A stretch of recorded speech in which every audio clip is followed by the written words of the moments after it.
Nelson ম্যান্ডেলার একটি বিখ্যাত উক্তি দিয়ে শুরু করছি। Education is the most powerful weapon which you can use to change the world. বিশ্বকে বদলে দেওয়ার জন্য সবচেয়ে শক্তিশালী যে অস্ত্রটি আপনি ব্যবহার করতে পারেন তা হচ্ছে শিক্ষা।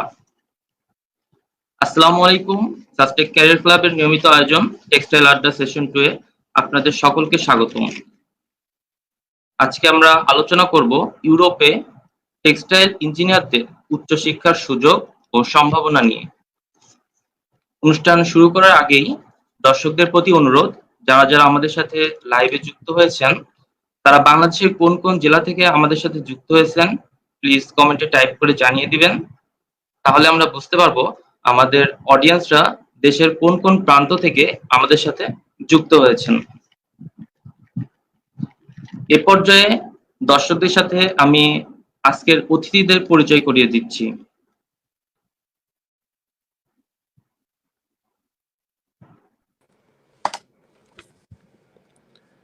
আমাদের সাথে আজকে অতিথি হিসেবে আছেন সাসটেকের থার্ড ব্যাচের শ্রদ্ধেয় বড় ভাই জাহিদ হাসান। তিনি বর্তমানে জার্মানিতে হোস্টিউল নিডাররেইন থেকে এমএসসি করছেন টেক্সটাইল ট্রেড অ্যান্ড টেকনোলজিতে।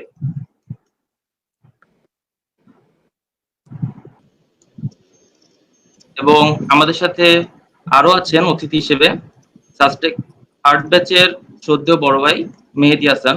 তিনি ফকির ফ্যাশন লিমিটেডে অ্যাসিস্ট্যান্ট মার্চেন্ডাইজার হিসেবে কর্মরত ছিলেন। আরো একজন অতিথি আমাদের সাথে আমাদের ফার্স্ট ব্যাচের বড় ভাই শামীম হোসাইন আজকে অনুষ্ঠানে যুক্ত হওয়ার কথা থাকলেও বিশেষ কারণে তিনি আমাদের মাঝে উপস্থিত হতে পারেননি। তবে তিনি আমাদেরকে শুভকামনা জানিয়েছেন। আশা করছি পরবর্তী কোনো প্রোগ্রামে আমরা তাকে অতিথি হিসেবে পাবো। এবং অনুষ্ঠানের পুরোটা সময় জুড়ে আছি আমি মোহাম্মদ ফজলে রব্বি, 7 ব্যাচ। সাসটেক ক্যারিয়ার ক্লাব কর্তৃক আয়োজিত টেক্সটাইল আড্ডা সেশন 2 এ আপনাদের দুজনকে অনেক অনেক শুভেচ্ছা ও অভিনন্দন। কেমন আছেন ভাইয়ারা? আলহামদুলিল্লাহ ভালো আছি। আলহামদুলিল্লাহ ভালো আছি। তুমি কেমন আছো? আলহামদুলিল্লাহ ভাইয়া ভালো আছি। আমাদের সাথে আজকের অতিথি হিসেবে আছেন সাসটেকের দুজন গুণী ব্যক্তিত্ব, যারা কিনা শুধু বাংলাদেশে না দেশের গণ্ডি পেরিয়ে সুদূর ইউরোপ মহাদেশেও নিজেদের সাফল্যের ছাপ রেখেছেন বা রাখতে যাচ্ছেন। সেই সাথে আমাদের সাসটেক ক্যাম্পাসও পরিচিত হচ্ছে দেশ থেকে দেশের বাইরের বিভিন্ন দেশে। তাদের এরকম সাফল্য আমাদেরকে বহুগুণে উজ্জীবিত ও গর্বিত করে। পাশাপাশি আমরাও যেন তাদের যোগ্য উত্তরসূরি হতে পারি সেই প্রত্যাশা নিয়ে শুরু করছি আমাদের আজকের অনুষ্ঠান টেক্সটাইল আড্ডা সেশন 2। আমরা যারা বর্তমানে স্টুডেন্ট আছি, যারা পরিকল্পনা করছি বা মনের ভিতর ইচ্ছা আছে ভবিষ্যতে দেশের বাইরে গিয়ে উচ্চশিক্ষা লাভের জন্য, তাদের জন্য আজকের অনুষ্ঠানটি সবচেয়ে বেশি ফলপ্রসূ হবে বলে আশা করছি। ভবিষ্যতে বিদেশে গিয়ে উচ্চশিক্ষা লাভের জন্য কি কি প্রয়োজন হবে তার একটি কমপ্লিট গাইডলাইন আজকের অনুষ্ঠান থেকে আমরা পাবো ইনশাল্লাহ। এছাড়া আপনাদের মূল্যবান মতামত বা সংশ্লিষ্ট বিষয়ে যদি কোনো প্রশ্ন থেকে থাকে তাহলে সেই প্রশ্নগুলি কমেন্ট বক্সে টাইপ করে পাঠিয়ে দিবেন।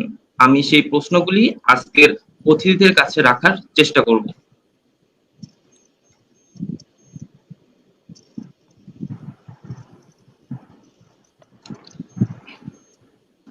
জাহিদ ভাইয়ের কাছে আমার আজকে প্রথম প্রশ্ন, উচ্চশিক্ষার জন্য বিদেশে পড়ার উপকারিতা কি আর ইউরোপ কেন পছন্দ তালিকার শীর্ষে?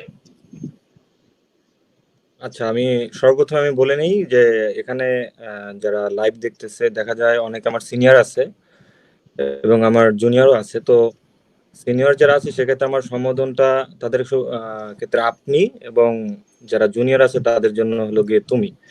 তো সেক্ষেত্রে আমি বলতেছি, আমি যারা জুনিয়র তাদের উদ্দেশ্য করেই বলতেছি, তুমি করেই বলতেছি জুনিয়রদের উদ্দেশ্য করে। আর সিনিয়র যারা আছে তারা যদি এটাকে নর্মাল ভাবেই নেয়, কারণ দুইটা সর্বনাম আমি ইউজ করতে পারবো না একটা কনভারসেশনে। তো আমি প্রথমেই বলে রাখি ইউরোপ কেন, ইউরোপ আসলে উচ্চশিক্ষার গুরুত্বপূর্ণ ভূমিকা কি। আমি শুধু স্পেসিফিক ভাবে টেক্সটাইলের কথাটাই বলি। আসলে ইউরোপে কেন, তো ইউরোপে আসার মূল উদ্দেশ্য হলো বিশেষ করে জার্মানির ক্ষেত্রে, জার্মানি হলো গিয়ে টেক্সটাইলের হাব। হাব বলা চলে। কারণ হলো গিয়ে জার্মানি তাদের সেই ঊনবিংশ শতাব্দী থেকেই তারা অনেকটা এই টেক্সটাইল সেক্টরে তাদের অবদান অনেক বেশি। বিশেষ করে শুধুমাত্র আমাদের রিটেল সেক্টরে না বা শুধুমাত্র ক্লোথিং সেক্টরে না, তারা টেক্সটাইলটাকে অন্য লেভেলে নিয়ে গেছে। যেমন টেকনিক্যাল টেক্সটাইলে তাদের অবদান অনেক বেশি, সে কথা বলাই বাহুল্য। বিশেষ করে 80%, 80%, 80%-এর মতো তারা টেকনিক্যাল টেক্সটাইল সম্পূর্ণরূপে কন্ট্রিবিউট করে জার্মানি। আর সব থেকে হলো এখানে পড়াশোনার মান হলো অনেক ভালো, অনেক প্র্যাকটিক্যাল এবং অনেকটা গবেষণা কেন্দ্রিক। আর এখানে হলো কি অনেক প্রজেক্ট ওয়ার্ক থাকে, পড়াশোনার ভিতরে অনেক প্রজেক্টের কাজ থাকে, একটা দুটা না, অনেকগুলো প্রজেক্টের কাজই থাকে। এছাড়াও এখানে প্রেজেন্টেশনে অনেক কিছু পার্টিসিপেট করতে হচ্ছে। সেক্ষেত্রে হলো যে একজন ট্রু লিডার কিভাবে টেক্সটাইল সেক্টর এস্টাবলিশড হবে, সেটার জন্য আমি মনে করি যে জার্মানি অন্যতম বেস্ট তাদের পড়াশোনার মিডিয়াম গুলো, যেটা আমি বলি। আর এছাড়া হলো ইউরোপের অনেক দেশই হলো কি পড়াশোনা ফ্রি, বিশেষ করে জার্মানিতে তো একদমই ফ্রি। নরওয়েতেও যতদূর জানি আমি ফ্রি। আর কিছু অনেক দেশ আছে যারা নামে মাত্র টিউশন ফি নেয়। নেদারল্যান্ডের আমি কিছু ইউনিভার্সিটির নাম জানি, তারাও নামে মাত্র নেয়, অত বেশি নেয় না। তো সেক্ষেত্রে বলতেছি যে কোয়ালিটি এডুকেশন এবং আমরা যদি চিন্তা করি তাহলে হলো গিয়ে ইউরোপ হলো সব থেকে ভালো, এবং এর মধ্যে জার্মানি হলো সর্বোত্তম। এই অসংখ্য ধন্যবাদ ভাইয়া। এবার আমি মেহেদী হাসান ভাইয়ের কাছে যে প্রশ্নটা জানতে চাই সেটা হচ্ছে, ইউরোপে উচ্চশিক্ষার জন্য কি ধরনের প্রস্তুতি নেওয়া দরকার? ধন্যবাদ জানাই তোমাকে সর্বপ্রথম এত সুন্দর একটা অনুষ্ঠানের আয়োজন করার জন্য। আহ, ইউরোপের এক কথায় নট অনলি ইউরোপ, তুমি বাইরে এডুকেশন ফর হায়ার এডুকেশনের জন্য অবভিয়াসলি অ্যাটলিস্ট 2-1 বছরের একটা প্ল্যান থাকতে হবে, সময় হাতে নিয়ে আগাতে হবে। বিভিন্ন ধরনের রিকোয়ারমেন্টস থাকে, এক এক ইউনিভার্সিটিতে এক এক রকম রিকোয়ারমেন্টস থাকে, এগুলো সম্বন্ধে জানতে হয়। সেই অনুযায়ী হচ্ছে তোমাকে আগাতে হবে আইএলটিএস এর দিকে। আইএলটিএস হচ্ছে, কেউ আইএলটিএস দিয়ে যেতে চায়, অপরচুনিটি থাকে, কোথাও কোনো ইউনিভার্সিটি রিকোয়ারমেন্ট থাকে জিআরই। তো ইউরোপে যেটা মূলত সেটা হচ্ছে ম্যাক্সিমাম ইউনিভার্সিটি টেক্সটাইলের জন্য যে সাবজেক্ট রিলেটেড এগুলোকে সম্পূর্ণরূপে ওরা আইএলটিএসটাকেই সবচেয়ে বেশি প্রাধান্য দেয়। এছাড়াও অন্যান্য রিকোয়ারমেন্ট থাকে ল্যাঙ্গুয়েজ রিকোয়ারমেন্টের জন্য, সেটা হচ্ছে TOEFL, but all are equivalent score থাকে সবগুলোর ক্ষেত্রে। সো আমি মনে করবো আইএলটিএসটা হচ্ছে খুব একটা বিগ একটা পার্ট এটা, এবং ভালো একটা স্কোর। আর সেকেন্ড অপশন হিসেবে আমি রাখবো হচ্ছে সিজিপিএ। যদি আসলেই কেউ দেশের বাইরে পড়াশোনা ওভারসিজ স্টুডেন্ট হতে চায়, তো অবশ্যই তাকে তার সিজিপিএ এর প্রতি কিছুটা হলেও মানে সিরিয়াস থাকতে হবে, যে অ্যাটলিস্ট একটা ন্যূনতম স্কোর করে রাখা উচিত, যেটা আসলে একটা খুব ভালো একটা পয়েন্ট ক্রিয়েট করবে চান্স পাওয়ার ক্ষেত্রে। আর এই দুইটা জিনিসই সর্বপ্রথম।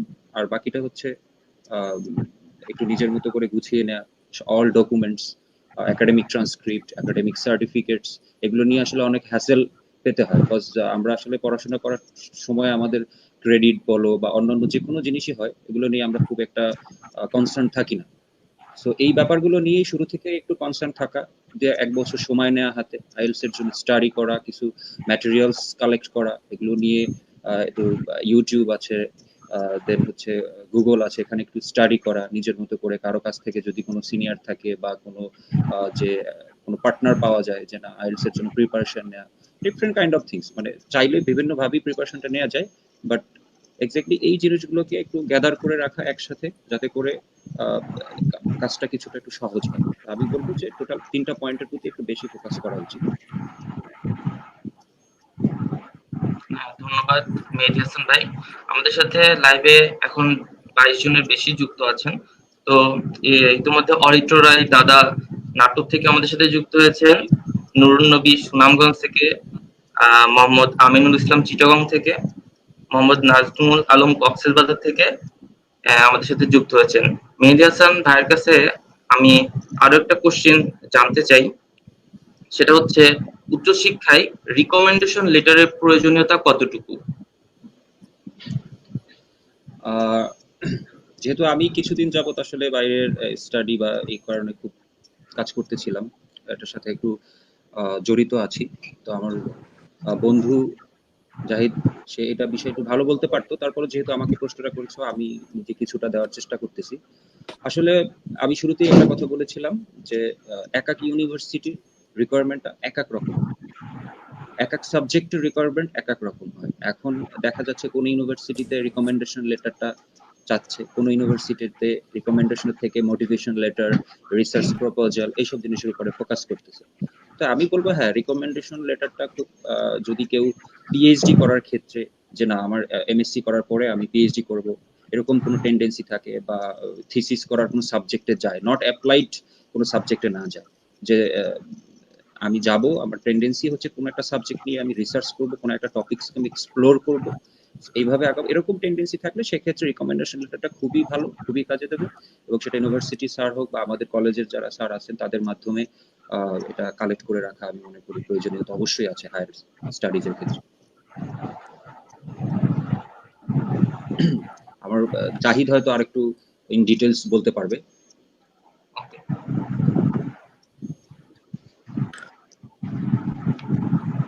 ভাইয়া, জাহিদ ভাই, আপনি যদি এই রিকমেন্ডেশন লেটারের ব্যাপারে আরো কিছু মতামত দিতেন আমাদেরকে। আচ্ছা, আমার মতামত হলো গিয়ে রিকমেন্ডেশন লেটার তো প্রতিটা ইউনিভার্সিটি দেখা যায়। রিকমেন্ডেশন লেটার মানে কি, মানে একটা টিচার রিকমেন্ড করে এই স্টুডেন্টটা নট অনলি তার এডুকেশনাল দিক থেকে সে যে ভালো এমন না, তার চারিত্রিক দিক থেকেও ভালো, সেটাও সে, তার একটা সার্টিফিকেশন বা এটা থাকে। তো জি এটা জি। মেইনলি ফলো আপ করা হয় গিয়ে তোমার স্কলারশিপের ক্ষেত্রে, এবং তোমার ফলো করা হয় গিয়ে তোমার অনেক ইউনিভার্সিটি ক্রাইটেরিয়া থাকে। বেসিক্যালি মোস্ট প্রবাবলি বেশিরভাগই স্কলারশিপের ক্ষেত্রে, কারণ একটা স্কলারশিপ দেওয়ার পূর্বে অনেক কিছু যাচাই বাছাই করা হয়। ইভেন দো যাদের জব এক্সপিরিয়েন্সের কথা, রিকমেন্ডেশন শুধু আমি জবের কথাও বলতেছি, not only for the teacher, যে টিচাররা রিকমেন্ডেশন, ওখানে যে ইমেল অ্যাড্রেসটা থাকে ওই ইমেল অ্যাড্রেসে ইভেন তারা ভেরিফাই করার জন্য তারা ইমেল করে। তো আচ্ছা, রিকমেন্ডেশন লেটারটা অবশ্যই গুরুত্বপূর্ণ, তবে কিছু ইউনিভার্সিটিতে লাগে, আবার কিছু কিছু ইউনিভার্সিটিতে হয়তো লাগে না। ঠিক আছে, তো সেক্ষেত্রে আমি বলবো যে depends up to the scholarship, এবং তোমার বলা যায় কোন কোর্সে ইয়া করবে এর জন্য আর কি, বা কোন সাবজেক্ট এটা আছে এর উপর ডিপেন্ড করে। অনেক সময় রিকমেন্ডেশন এম্বাসিও যেতে পারে ভিসার জন্য। জি ভাইয়া, বুঝতে তো পারছি। ওকে। আর রিকমেন্ডেশন লেটার বেশি বড় করা উচিত না। আমাদের টিচাররা যারা আছে হয়তো অনেকেই বড় রিকমেন্ডেশন লেটার দেয়। রিকমেন্ডেশন লেটার গুলো হলো গিয়ে একদম পিন পয়েন্ট হবে, ওখানে যে কথাগুলো থাকবে অত বেশি বেশি বড় লেখার ওরকম দরকার নেই। ঠিক আছে, আর আমাদের ক্ষেত্রে আমি যে রিকমেন্ডেশন লেটার, আমি ইভেন অনেক স্যারের কাছে গেছি, তারা রিকমেন্ডেশন লেটার নিয়ে আমার সাথে একটু গড়িমেশি করছিল। তো যাই হোক, সমস্যা না। আবার কিছু স্যার খুবই আন্তরিক ছিল, তারা হেল্প করছে, বলছে তোমার যদি রিকমেন্ডেশন লেটার দরকার হয় তা আমি অনলাইনে পাঠিয়ে দিব, এমনও ছিল আর কি। আর আমাদের একটা প্রবলেম হলো গিয়ে আমাদের ক্যাম্পাসে ওই প্রফেসর লেভেলের আর কি টিচার নাই। তো রিকমেন্ডেশন গুলো হয় কি প্রফেসর লেভেল থেকে করলে সব থেকে এফেক্টিভ হয়। তো যেহেতু নাই, অ্যাসিস্ট্যান্ট প্রফেসর দিয়েও আমাদের হয়ে যায়, সমস্যা হয় না। তো এটা হলো একটা বড় সমস্যা। বেসিক্যালি ডিন প্রফেসর তারাই আর কি রিকমেন্ডেশন করে, বা হেড অফ দ্য ডিপার্টমেন্ট তারা বেশিরভাগ করে। তো তাও অ্যাসিস্ট্যান্ট প্রফেসর দিয়ে করানো যায়। তা আমি বলবো লেকচারার থেকে রিকমেন্ড করবো না রিকমেন্ডেশন লেটার নেওয়ার জন্য, অ্যাসিস্ট্যান্ট প্রফেসর অ্যাটলিস্ট যেন প্রফেসর টাইটেলটা থাকে। বুঝতে পারছি ভাইয়া। জাহিদ হাসান ভাইয়ের কাছে আমার পরবর্তী প্রশ্নটা হচ্ছে, সিজিপিএ, টোফেল বা আইএলটিএস এর গুরুত্ব কতখানি? হ্যালো, ভাই, আপনি কি আমাকে শুনতে পাচ্ছেন? এখন জাহিদ ভাই। একটু নেটওয়ার্কের ওকে। সমস্যা হচ্ছে, আচ্ছা আবার হ্যাঁ, বলো একটু তুমি। আপনার কাছে প্রশ্নটা হচ্ছে, জানতে চাচ্ছি যে সিজিপিএ, টোফেল বা আইএলটিএস এর গুরুত্ব কতখানি? আচ্ছা এই আমি বিষয়ে যদি একটু বিস্তারিত বলতেন। আমি বলতেছি সিজিপিএ, হ্যাঁ অবশ্যই খুবই গুরুত্বপূর্ণ বিষয়। বিশেষ করে বাংলাদেশের চাকরি বাকরির ক্ষেত্রে সিজিপিএ অতটা ম্যাটার করে না, চাকরি পাওয়া যায়। আবার অনেক বড় বড় কোম্পানি আছে যারা সিজিপিএটা ম্যাটার করে, কাউন্ট করে তারা। তো দেখা যায় সিজিপিএটা বাইরে পড়ার ক্ষেত্রে খুবই গুরুত্বপূর্ণ ভূমিকা পালন করে। এবং যাদের সিজিপিএ বেশি তারা অবশ্যই প্রায়োরিটি আগে পাবে, কারণ এখানে একটা একাডেমিক স্টেজ থেকে আর একটা একাডেমিক স্টেজে ট্রান্সফরমেশন হচ্ছে। তো সেক্ষেত্রে দেখা যায় সিজিপি এটা খুব মোস্ট ইম্পর্টেন্ট রোল মানে প্লে করে এক্ষেত্রে। তো আবার দেখা যায় কোনো কোনো ইউনিভার্সিটি সিজিপির একটা মিনিমাম রিকোয়ারমেন্ট দিয়ে দেয়, তারা অন্য অন্য জিনিসও দেখে, যে যেমন তার জব এক্সপিরিয়েন্স আছে কিনা, তার সে কালচারালি কতটা ম্যাচিউর, সে কালচারালি কতটা অ্যাডাপ্টেবিলিটি করতে পারবে। তো এটাও অনেক কিছু ডিপেন্ড করে আসলে ভার্সিটি টু ভার্সিটি। তবে হ্যাঁ, সিজিপিএ খুবই গুরুত্বপূর্ণ, খুবই গুরুত্বপূর্ণ বাইরে পড়তে আসার ক্ষেত্রে। আর আইএলটিএস এর কথা বলবো, হ্যাঁ আইএলটিএস তো অবশ্যই। আমার কথা হলো গিয়ে আইএলটিএস কেন দিবে না বাইরে পড়ার ক্ষেত্রে? আইএলটিএস হলো গিয়ে শুধুমাত্র যে যোগ্যতা ইংলিশে কথা বলতে পারে এমন না। অনেক লোকই আছে ইংলিশে কথাবার্তা বলতে পারে, কিন্তু দেখা যায় তাদের রাইটিং স্কিল খারাপ বা তাদের লিসেনিং স্কিল খারাপ, হয়তো বা তাদের অন্যান্য স্কিলও খারাপ। দেখা যায় স্পিকিং বলাই যায়, মানুষ মুভি দেখতে দেখতে স্পিকিং বলে, বাট আইএলটিএসটা আমার মতে প্রত্যেকেরই দেওয়া উচিত যারা বাইরে আসবে। এবং আইএলটিএস আসলে আমার রিকমেন্ড করবো না আসলে বাইরে আসার জন্য। সো আইএলটিএসটা আমি বলবো যে খুবই গুরুত্বপূর্ণ। এবং হ্যাঁ, দেখা যায় অনেক জায়গায় মিডিয়াম অফ ইনস্ট্রাকশন থেকেও অ্যাডমিশন হয়ে যায়, হ্যাঁ অ্যাডমিশন পাওয়া যায়। তারপর দেখা যায় ভিসা বা এম্বাসির জন্য আইএলটিএসটা লাগে, আইএলটিএসটা দরকার হয়। ইভেন তো হয়তো ভিসা অফিসার নাও চাইতে পারে আইএলটিএস এর স্কোর, যদি সে স্যাটিসফাই হয় না, তার ইংলিশ প্রফিসিয়েন্সি ভালো। তো আমি বলবো আইএলটিএসটা খুবই গুরুত্বপূর্ণ একটা বিষয় বাইরে আসার জন্য, ইভেন তো চাকরির জন্য, নট অনলি ফর স্টাডি। অনেক জায়গায় আইএলটিএস রিকোয়ারমেন্ট চায়। থ্যাংক ইউ জাহিদ হাসান ভাই। জাহিদ হাসান ভাইয়ের কাছে আমার আরো একটি প্রশ্ন আছে, সেটা হচ্ছে ইউরোপের বিভিন্ন দেশ যেমন ফ্রান্স, জার্মানি বা রাশিয়ার মতো দেশগুলোই প্রধান ভাষা ইংরেজি নয়, সেক্ষেত্রে এসব দেশে পড়তে গেলে করণীয় কি? আমি বুঝতে পারলাম, বলবা? হ্যাঁ, আমি কোশ্চেনটা আরেকবার রিপিট করছি। ইউরোপের বিভিন্ন দেশ যেমন ফ্রান্স, জার্মানি বা রাশিয়ার মতো দেশগুলোই প্রধান ভাষা ইংরেজি নয়, সেক্ষেত্রে এসব দেশে পড়তে গেলে করণীয় কি? প্রধান ভাষা আসলে কি শুধু যে প্রধান ভাষা তো দেখা যায় জার্মানি, যেটা জার্মানিতে তো প্রধান ভাষা অবশ্যই ইংরেজি না, জার্মান।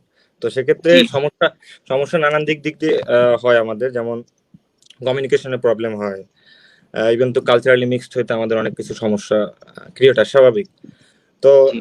পড়াশোনা হলো গিয়ে যদি ওই কোর্স থাকে ইংরেজিতে, যদি থাকে যে 100% ইংলিশ পড়াশোনা হবে ইংরেজি মিডিয়ামে, তাহলে ইংরেজিতে আর কি তোমার আইএলটিএস ম্যান্ডেটরি চাবে, বা আইএলটিএস তোমার যা প্রুফ দিতে হবে যে না এই ছেলেটা ইংলিশে পড়াশোনা করার মতো যোগ্য।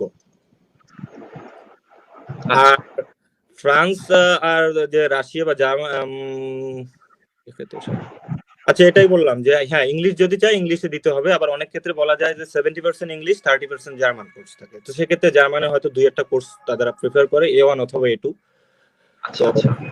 এরকম কিছু না, যদি 100% ইংলিশ চাই তাহলে আইএলটিএস দিয়েই হয়, পড়াশোনা করা যায়। কিন্তু চলাফেরা করতে হলে বা এই দেশে কালচারালি সুইট করতে হলে এবং বা নিয়ার ফিউচারে এই দেশে যদি ক্যারিয়ার করতে চায় কেউ বা থাকতে চায়, তাহলে তার ভাষা শেখাটা খুবই গুরুত্বপূর্ণ। ভাষা শেখা দরকার, মানে it's on kind of fundamental needs, এটা বলা যায়। মানে মানে আমরা বলতে পারি যে পড়াশোনার পাশাপাশি কেউ যদি পার্ট টাইম জবেরও দরকার হয়, সেক্ষেত্রেও ভাষাটা মানে জার্মান ল্যাঙ্গুয়েজ বা যেই দেশের ইংরেজি প্রধান ভাষা নয় সেই ভাষাটা শিখে নেওয়াটা খুব অবশ্যই অবশ্যই গুরুত্বপূর্ণ। অবশ্যই। আমি আমি শুধু যে বলবো না, এমনকি আমার পাশের আমি যেখানে থাকি ও পাশের দেশ নেদারল্যান্ড, ওখানেও দেখা যায় ইংরেজি তোরা কথা বলে জার্মানদের থেকে ওরা অনেকটা ফ্রেন্ডলি, ইংলিশ বলে, কিন্তু দেখা যায় পার্ট টাইম জবের ক্ষেত্রে জার্মান ভাষাটা খুবই গুরুত্বপূর্ণ ভূমিকা পালন, বা যে কোনো ভাষাই আর কি, ওই নিজদের মাতৃভাষাটা আর কি, সুইডেন হোক কিংবা নেদারল্যান্ড হোক কিংবা ফ্রান্স হোক, যেটাই হোক না কেন। তো ভাষা শেখাটা খুবই দরকার। পড়াশোনার জন্য ইংলিশ ইজ এনাফ, আমি মনে করি ইংলিশ যথেষ্ট, যদি ইংলিশে কোর্স হয় 100%। আমি তারপরও আমি বলে রাখি যে যারা জার্মানিতে আসতে চায় বা করতে চায়, তারা বাংলাদেশ থেকে যেন জার্মান ল্যাঙ্গুয়েজ এর কোর্স মিনিমাম একটু করতে আসে। It depends up to time schedule. যদি কারো প্ল্যান থাকে যে না আমি 6 মাসের ভিতরে অ্যাপ্লাই করব, তারপর তাদেরকে আমি প্রেফার করবো যে একটু যেন করে আসে। আর যারা যদি কারো প্ল্যান থাকে যে লং টাইম, যে না এখন কেউ থার্ড ইয়ার অথবা ফোর্থ ইয়ার আছে, সে জার্মানি যাওয়ার ইচ্ছা আছে, তো সেক্ষেত্রে আমি তার বলবো অ্যাটলিস্ট যেন সে বিয়ন্ড লেভেল কমপ্লিট করে এবং পরীক্ষা দিয়ে তারপর জন্য জার্মানি। এমনিতে জার্মানিতে এডমিশন পাওয়ার ক্ষেত্রে সমস্যা নাই। তো আমি শিখে আসতে বলবো এই কারণে, কারণ বাংলাদেশে কোর্স করতে যে খরচটা অনেক কম। যেমন আমার আমার প্রেক্ষাপটে বলি, আমি অলরেডি 1000 ইউরো স্পেন্ড করে ফেলছি মানে ল্যাঙ্গুয়েজ শেখার জন্য, যেটা আমি বাংলাদেশে থাকলে হয়তো €500 সম্পূর্ণরূপে কমপ্লিট করা যেত। তা আমি বলবো হ্যাঁ, যেমন এখানে দেখা যায় জার্মানিতে তো দেখা যায় এখানে তো ঘন্টা হিসেবে কাউন্ট হয়, তো ওখানে টিচারদের যে স্যালারি যেটা আছে ওইরকম ঘন্টা হিসেবে তাদেরকে ওরকম পে করা লাগে, তো অবভিয়াসলি তাদের পেমেন্ট বেশি, টিচারদের পেমেন্ট বেশি হচ্ছে, সেক্ষেত্রে খরচ বেশি হবে। তো আমি বলবো বাংলাদেশ থেকে কেউ যদি জার্মানিতে আসতে চায় তাহলে সে যেন, আমি বলছি আগেই যে অ্যাকর্ডিং টু টাইম ফ্রেম, সে যেন পিয়ন লেভেল কমপ্লিট করে আসে অ্যাট লিস্ট। ওকে, ধন্যবাদ জাহিদ হাসান ভাই। মেহেদী হাসান রিপ্পি ভাইয়ের কাছে আমার পরবর্তী যে কোশ্চেনটা সেটা হচ্ছে, ইউরোপে উচ্চশিক্ষা এবং বাংলাদেশি শিক্ষার্থীদের স্কলারশিপ পাওয়া কতটা সহজ বা কঠিন এ সম্পর্কে জানতে চাই।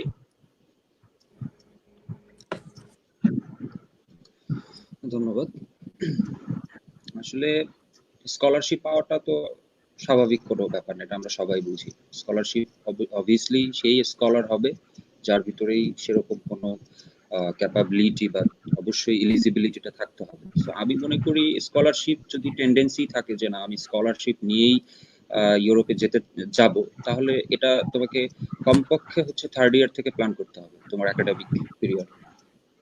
কারণ খুব অল্প সময়ের মধ্যে এই জিনিসটা ম্যানেজ করা খুবই টাফ, এবং তোমাকে শুরু থেকেই কিভাবে করতে হবে একাডেমিক পিরিয়ডে, সেটা হচ্ছে তোমাকে প্ল্যান করতে হবে যে তুমি ফাইনাল যে থিসিসটা করবা, সেই ফাইনাল থিসিসটা কিসের উপরে আমি করতেছি, এবং এই ফাইনাল থিসিসটার উপরেই ডিপেন্ড করতেছে তোমার স্কলারশিপ তুমি কতটুকু পাওয়ার যোগ্যতা রাখো। এবং অবভিয়াসলি এই ফাইনাল থিসিস অথবা any kind of project work, any kind of research paper যেটা অনলাইনে যদি কোনো এটার পাবলিকেশন থাকে, তার জন্য জিনিসটা সবচেয়ে বেশি ইজি।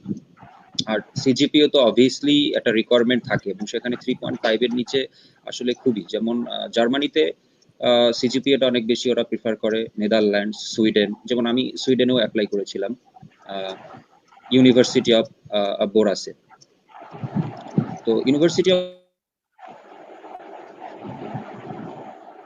সুইডেনে কিন্তু টিউশন ফিটা অনেক হাই, আমি আগেই বলে রাখি, 20 লাখের নিচে না কোনোটা।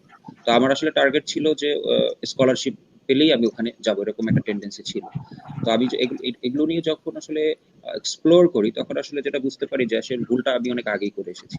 ভুলটা ছিল যে অনলাইন কোনো একটা তোমার পাবলিকেশন প্লাস হচ্ছে ক্যাম্পাস লাইফে হচ্ছে সাস্টেইনেবল কিছু কাজের সাথে যুক্ত থাকা, ইভেন ভলান্টিয়ারশিপ কিছু কাজের সাথে যুক্ত থাকা। এবং কাজের সাথে যুক্ত থাকলে হবে না, অবভিয়াসলি এই কাজগুলোকে, মানে তুমি যে কাজগুলো করেছো ক্যাম্পাস লাইফে, তুমি যে এরকম সংস্থার সাথে যুক্ত আছো, এই জিনিসটাকে একটা প্রুফ হিসাবে, ডকুমেন্ট হিসাবে রাখতে হবে।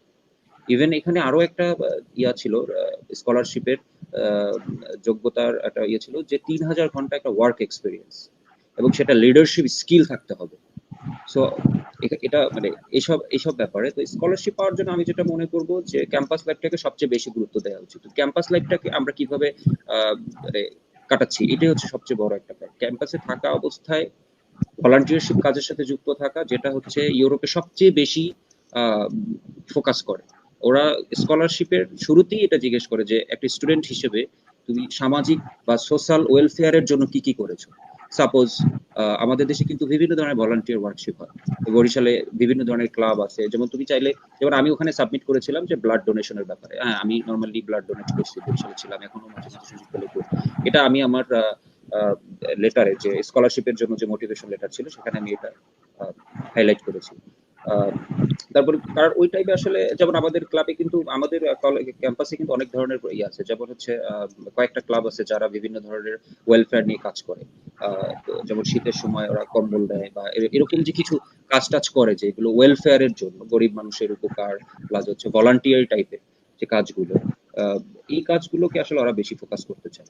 এটা কিন্তু খুবই, যেমন ইরাসমাস মুন্ডাস যে স্কলারশিপ জার্মানির জন্য, এটা কিন্তু পাওয়া এক ভাগ্য তো লাগবেই, বাট এই কাজগুলোকে এটা খুব মানে খুব বেশি এক্সিলারেট করে এই জিনিসগুলোকে।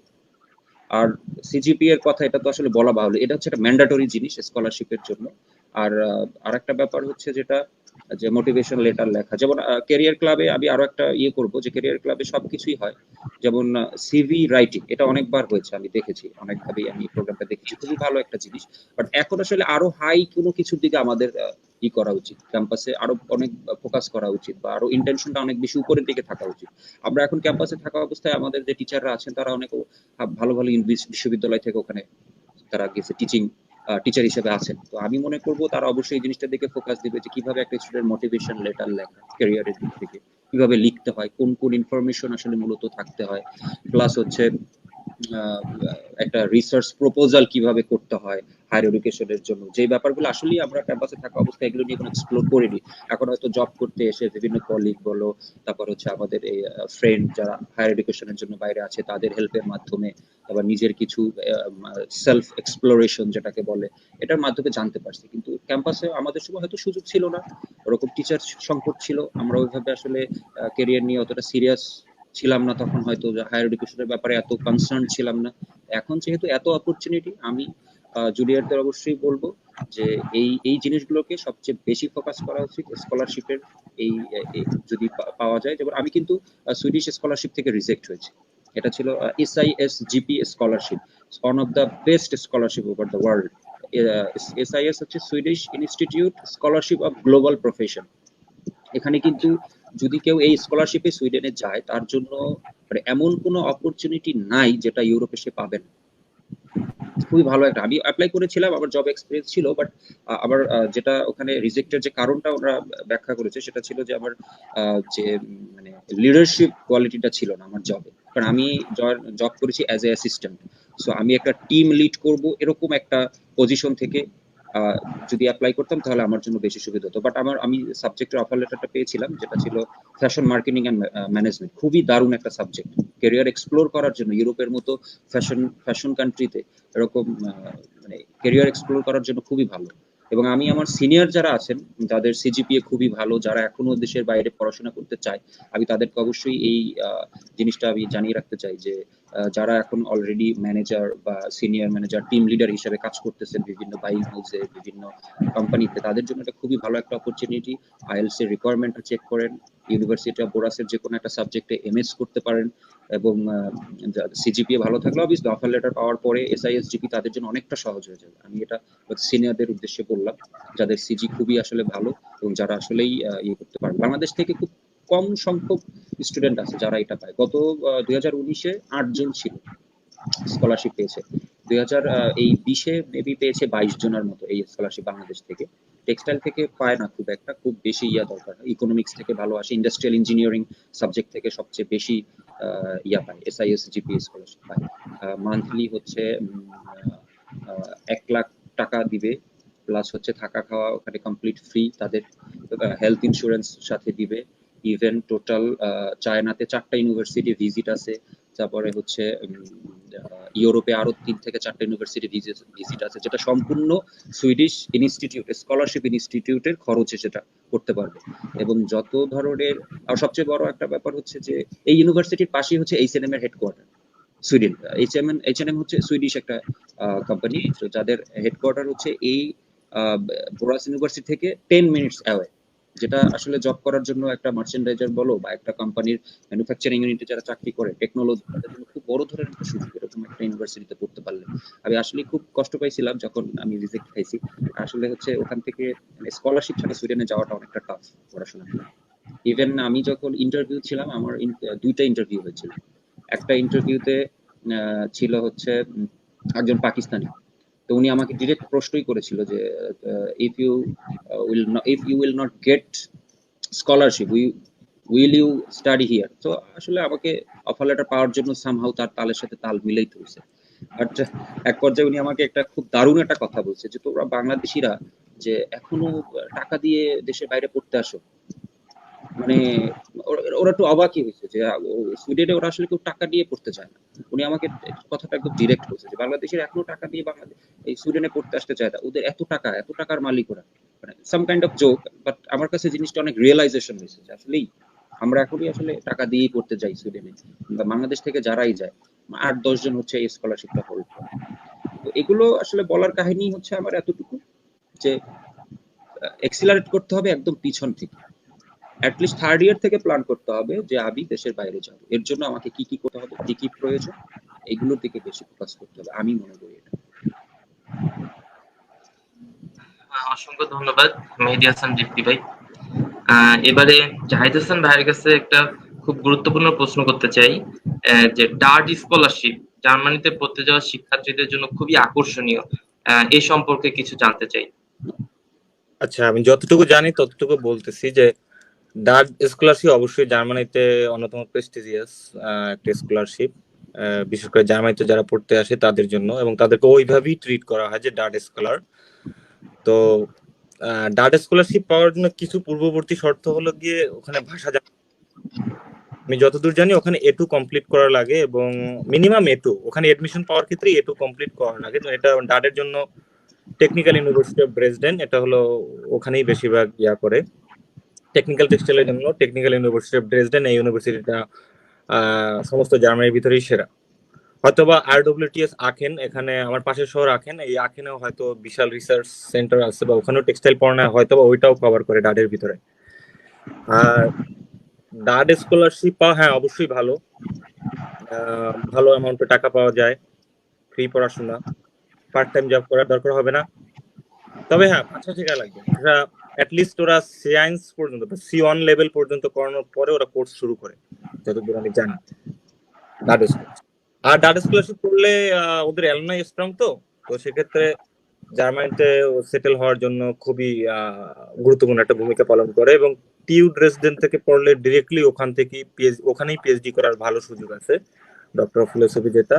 সো আমি মনে করি যে ডার্ট স্কলারশিপ পাওয়ার জন্য যদি আমাদের যারা স্টুডেন্ট আছে বা আমাদের জুনিয়র যারা আছে তাদেরকে আমি বলবো যে অ্যাটলিস্ট তারা যেন জার্মান ভাষাটা এখন থেকেই শেখা শুরু করে, বা কিংবা যারা ক্যারিয়ার শুরু করছে, নতুন যারা ক্যারিয়ার শুরু করছে ফিল্ডে, তাদেরকে আমি বলবো যেন তারা জার্মান ল্যাঙ্গুয়েজটা এখন থেকেই শেখা শুরু করে। কারণ যখন তারা এটা শেখা শুরু করবে এবং 2 বছর সে প্র্যাকটিক্যাল এক্সপিরিয়েন্স দেখাবে, এবং যদি তার মোটিভেশন লেটার ঠিক থাকে, তাহলে এই স্কলারশিপ পাওয়া তেমন জটিল কিছু না, খুবই সহজ আমি মনে করি। তো ভাষা শেখাটা খুবই গুরুত্বপূর্ণ, জার্মানিতে ভাষা শেখাটা খুবই গুরুত্বপূর্ণ। আমি ডার্ট স্কলারশিপ পেতে হলে ভাষা শেখা দরকার। আমি একটা পয়েন্ট একটু অ্যাড করতে চাই এটার সাথে, সেটা হচ্ছে যে যদি কেউ জার্মান ল্যাঙ্গুয়েজ, আসলে ল্যাঙ্গুয়েজ শেখাটা কিছুটা হলেও একটু অনীহা থাকে আমাদের মাঝে, যেমন আমিও আমার ভিতরেও কিছুটা অনীহা ছিল শুরুতে।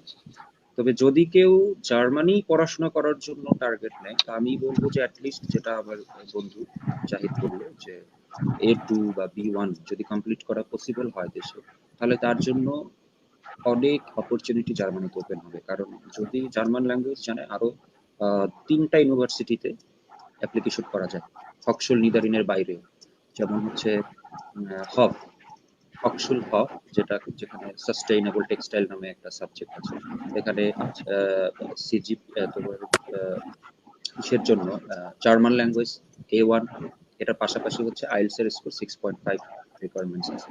দেন হচ্ছে ও যেটা বলে টিউ ড্রেসডেনে টেক্সটাইলের সাবজেক্ট আছে, এবং এটা খুবই গুরুত্বপূর্ণ একটা সাবজেক্ট এখানে, যে সাবজেক্টটা হচ্ছে একদম ডিরেক্ট যারা অ্যাপারেল ম্যানুফ্যাকচারিং এ পড়াশোনা করে তাদের জন্য টিউ ড্রেসডেনের এই সাবজেক্টটা খুবই গুরুত্বপূর্ণ। আমার এক্স্যাক্টলি সাবজেক্টের নামটা এই মুহূর্তে মনে করতেছে না, বাট এখানেও হচ্ছে ল্যাঙ্গুয়েজের জন্য ব্যারিয়ার হচ্ছে B1 অথবা মেবি B2, সরি B2।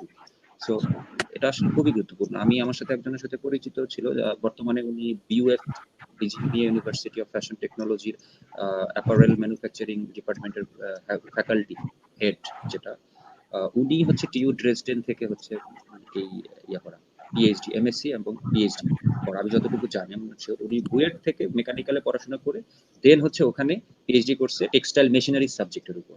তারপরে বাংলাদেশে উনি এখন বর্তমানে বিজিএম ইউনিভার্সিটির হিসেবে আছে।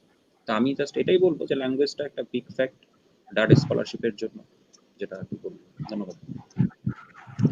অসংখ্য ধন্যবাদ মেহেদী হাসান ভাই। জাহিদ হাসান ভাইয়ের কাছে পরবর্তী যে প্রশ্নটা, সেটা হচ্ছে জাহিদ হাসান ভাই দীর্ঘদিন যাবৎ জার্মানিতে আছেন, তো এই জন্য আর কি প্রশ্নটা এরকম, জার্মানিতে অ্যাডমিশন প্রসেসের ধাপগুলো সম্পর্কে বিস্তারিত জানতে চাই, যেমন course evaluation, GRE, transcript attestation, university selection, contact professors, letter of intent বা SOP, target A1 in German and one page resume এ সম্পর্কে একটু বিস্তারিত জাহিদ হাসান ভাইয়ের কাছ থেকে জানতে চাই। আচ্ছা, তো আমি সর্বপ্রথম বলি, ভার্সিটি সিলেক্ট করার থেকেও মোস্ট ইম্পর্টেন্ট হলো কান্ট্রি সিলেক্ট করা। তো সেক্ষেত্রে মানে কোন দেশের অর্থনীতি বা ইকোনমিক জোনটা ভালো, তো সেক্ষেত্রে জার্মানি অবশ্যই ভালো। তো জার্মানিতে আমি বলতেছি, আমি নর্মালি মোরাললেস সব ইউনিভার্সিটিতেই রিকোয়ারমেন্ট গুলো কম বেশি সেমই থাকে, তেমন কঠিন কিছু না। তো দেখা যায় আমি আমার ইউনিভার্সিটির কথা বলতেছি, এখানে কি কি রিকোয়ারমেন্ট দরকার হয়। তো আচ্ছা এখানে রেজাল্টের কথা যদি আমি ফার্স্টে বলি, তাহলে এখানে জার্মান গ্রেডে এখানে রেজাল্ট লাগবে 2.5 মিনিমাম অ্যাডমিশন পাওয়ার ক্ষেত্রে। তো ওরা ওরা আসলে 2.5 ওই পর্যন্ত হয়তো যায় না, ঠিক আছে, অত দূর পর্যন্ত যায় না। 2.4 অথবা 2.35 কাট অফ করে ওরা ম্যাক্সিমাম টাইম। তো ওখান থেকে ওরা অ্যাডমিশন দেয়। আর তিনটে ক্রাইটেরিয়া আছে। আমাদের এখানে 60 পয়েন্টস এর উপর ইভ্যালুয়েশন হয় এখানে অ্যাডমিশন পাওয়ার ক্ষেত্রে। তো একটা হলো research and development project outline বা সোকল রিসার্চ প্রপোজাল বলা হয়। তারপর মোটিভেশন লেটার থাকে, কারিকুলামের অন পেজ রিজিউম এটাও থাকে। আর হলো গিয়ে রেজাল্ট তো অন্যতম, আর জব এক্সপিরিয়েন্স বা এক্সট্রা কো কারিকুলার অ্যাক্টিভিটিস এগুলোর উপর ভিত্তি করে 60 মার্কস থাকে। এই 60 মার্কসের ভিতরে তার 31 পাওয়ার লাগে তার সিলেকশন হওয়ার জন্য। এবং প্রতিটা মডিউলে, যেমন এখানে আর&ডির জন্য বা আমি যেটা বললাম সোকাল রিসার্চ প্রপোজাল বা আর&ডি প্রজেক্ট আউটলাইন, এটায় 20 মার্ক থাকে। তো এখানে আর কি মানে সে প্রমাণ করার তার সুযোগ যে আসলে তার রিসার্চ করার কতটা ক্যাপাবিলিটি বা তার প্রজেক্ট হ্যান্ডলিং করার কতটা ক্যাপাবিলিটি, সে আদৌ থিসিসে অ্যাডাপ্টিবিলিটি করতে পারবে কিনা, বা আদৌ সে ভার্সিটির বিভিন্ন প্রজেক্টে অংশগ্রহণ করতে পারবে কিনা। তো এটা একটা গুরুত্বপূর্ণ ভূমিকা পালন করে। তো এই আর&ডি প্রজেক্টে 20-এর ভিতরে 5 পাওয়া লাগে পাস করার জন্য। হ্যাঁ, এবং প্রতিটা জায়গায় মানে পাস করার জন্য মিনিমাম 5 পাওয়া লাগে, 5 স্কোর করে পাওয়া লাগে। তো একটা যে কোনো একটা ফেল করলে শেষ, মানে আর অন্য একটা প্রমোটেড হবে না। মানে ইটস ওয়ান কাইন্ডস অফ, মানে তারা অলরাউন্ডার চায় আসলে। যে শুধু একাডেমিক্যালি যে ভালো হলে হবে এমন কিছু না, তারা সবকিছু চায় যে না সব দিকেই সে পারফরমেন্স ভালো। যেমন জব এক্সপিরিয়েন্সের ক্ষেত্রেও আর&ডিতেও সে ভালো হতে হবে, তার মোটিভেশন লেটারটা অবশ্যই ভালো হতে হবে, এবং মোটিভেশন লেটার এবং সিভি এটা অবশ্যই ভালো হতে হবে। তো এই ডিপেন্ডস আপ টু তার অল ওভার প্রোফাইল। তো আমি মনে করি যার সিজিপিএ কম আছে তার আর&ডি আউটলাইন বা রিসার্চ করতে এবং মোটিভেশন লেটার এটা হতে হবে গিয়ে সুপার ডুপার হতে হবে অবশ্যই। কারণ সেখানে তার ভালো সুযোগ আছে, বিশেষে 18 অথবা 20-19 এরকম একটা মার্কস তার ক্যারি করা লাগবে, কারণ তার সিজিপিএ তে মার্কস থাকবে হয়তো 6 কিংবা 7। তারপর অল ওভার তো রেটিং হয়। তো এরকম মানে এইগুলোর উপর বেঞ্চমার্কিং করে আসলে আমাদের এখানে অ্যাডমিশন হয়। তো এটা আমাদের ভার্সিটির কথা বললাম। আর আমাদের এখানে আইএলটিএস এর কথা, আইএলটিএস এর বেসিক্যালি এখন রিকোয়ারমেন্ট 7, আইএলটিএস 7 লাগবে অ্যাডমিশন পাওয়ার ক্ষেত্রে। তবে হ্যাঁ, যদি মিডিয়াম ইনস্ট্রাকশন যেটা যদি থাকে সেটা যদি অ্যাডমিশনের সময় দেওয়া যায় বা প্রমাণ করা যায় যে না এটা দিলে পড়াশোনা করার জন্য, ইংলিশে পড়াশোনা করার জন্য সে যোগ্য, এটা করলে আইএলটিএস এর আর দরকার হয় না। হ্যাঁ, তবে হ্যাঁ, এমবাসি ফেস করার জন্য এমবাসি মিনিমাম রিকোয়ারমেন্ট 5.5 থাকে। তো এটা বললাম আমার ইউনিভার্সিটির কথা। এরকম সাস্টেনেবল টেক্সটাইলে যেটা ইউনিভার্সিটি অফ হফ, যেটা রিপি বললো, ওখানে দরকার হয় German language A1 most probably. হ্যাঁ, তো A1ই দরকার হয় জার্মান ল্যাঙ্গুয়েজ, এবং A1 ছাড়া আসলে অ্যাপ্লাই করা যায় না ওখানে। আর জার্মানিতে শুধু বলি যে আমাদের টেক্সটাইলের বাইরেও কিন্তু পড়াশোনার অনেক স্কোপ আছে, যেমন এনভায়রনমেন্টাল সায়েন্স, যেমন material science and engineering, polymer engineering আছে। হ্যাঁ, ইভেন সাপ্লাই চেনও কেউ যদি পড়তে চায় সাপ্লাই চেনও আসতে পারে। সাপ্লাই চেনে ভালো কেরিয়ার জার্মানিতে অবশ্যই, কারণ এখানে লজিস্টিক্স এর বিশাল অন্যতম কেরিয়ার সাপ্লাই চেনে জার্মানি পড়তে। ম্যাটেরিয়াল সায়েন্সও পড়তে পারে, ম্যাটেরিয়াল সায়েন্সও ভালো কেরিয়ার আছে এখানে। অনেক বায়ার বা অনেক বিগ বিগ কোম্পানি আছে যারা রিক্রুট করে। তো আমি বলবো যে অ্যাডমিশনটা শুধু মানে জার্মানিতে আসার ক্ষেত্রে যাদের কম সিজিপিএ তারা যেন বেশি করে ভার্সিটিতে অ্যাপ্লাই করে, যে তারা শুধু হপফুলি নিউজিল্যান্ডের জন্যই বসে থাকলে হবে না। তাদেরকে বরঞ্চ অন্যান্য ভার্সিটি যেগুলি আছে ওগুলিতেও ট্রাই করতে হবে। ইভেন তো তারা তখন সিটির দিকে তাকাতে পারবে না যে না আসলে ওই শহরে গেলে আমার পার্ট টাইম জব পাবো কি পাবো না, এমন এমন চিন্তা করা যাবে না। কারণ তার যদি টার্গেট থাকে আসলে যে না আমার অ্যাডমিশন পেতে হবে, তাহলে তার বেশি করে ইউনিভার্সিটিতে অ্যাপ্লাই করতে হবে, এটাই স্বাভাবিক। তো ওটা হলো হপফুল সাস্টেনেবল টেক্সটাইলের কথা বলছি। ওখানে জার্মান ল্যাঙ্গুয়েজ A1 লাগে, আইএলটিএস মোস্ট প্রবাবলি 6.5 লাগে ওখানে। আর সিজিপিএ অতটা হকসুলের নেদারল্যান্ডের মতনই এরকমই লাগে। এছাড়াও আমি আর একটা ইউনিভার্সিটি আছে, ওটাও টেক্সটাইল পড়ানো হয়, ওখানে ইংলিশে কোর্স হয়তো অফার করে, হকসুলে, হামবুর্গ বা এই জাতীয় কিছু। তারপরে মুনস্টার আছে, Munster university of applied science আছে, বিভিন্ন ইউনিভার্সিটি আছে জার্মানিতে। আসলে it's on kind of research, যে আসলে ভার্সিটি নিজেই খুঁজে নিতে হবে যে আসলে আমি কোন ভার্সিটিতে যাবো, কোন ভার্সিটি অ্যাডমিশন নিব। তো ইট ডিপেন্ডস আপ টু অ্যাপ্লিক্যান্টের, তার কন্ডিশন, তার কি অবস্থা, তার সিজিপিএ কি অবস্থা, তার জব এক্সপিরিয়েন্স কতটুকু আছে, এবং দেখা যায় তার কতটুকু আগ্রহ আছে আসলে তোমার জার্মানিতে আসার জন্য, অ্যাজ ওয়েল অ্যাজ ওই সাবজেক্টের প্রতি বা ওই সাবজেক্টের প্রতি ডেডিকেশন কতটুকু আছে। এবং এই ডেডিকেশনটা যদি থাকে তাহলে মোটিভেশন লেটার তার অবশ্যই ভালো হবে, অবশ্যই যেটা হবে, যেমন প্রফেসর দেখে ওটা দেখে আর কি সিলেক্ট করবে যে না, বাহ, এই ছেলেটার মোটিভেশন ভালো আছে, ও হয়তো বা দেখা যায় আমার সাথে বা আমার কোর্সের সাথে ওর 60% মিল আছে বা 50%, কিন্তু ওর মোটিভেশন আছে, ওর শেখার আগ্রহ আছে, ওর জানার আগ্রহ আছে, তাহলে ওরা নিয়ে নেবে, অ্যাডমিশন দিয়ে দেবে। সেক্ষেত্রে সিজিপিও ম্যাটার করে না।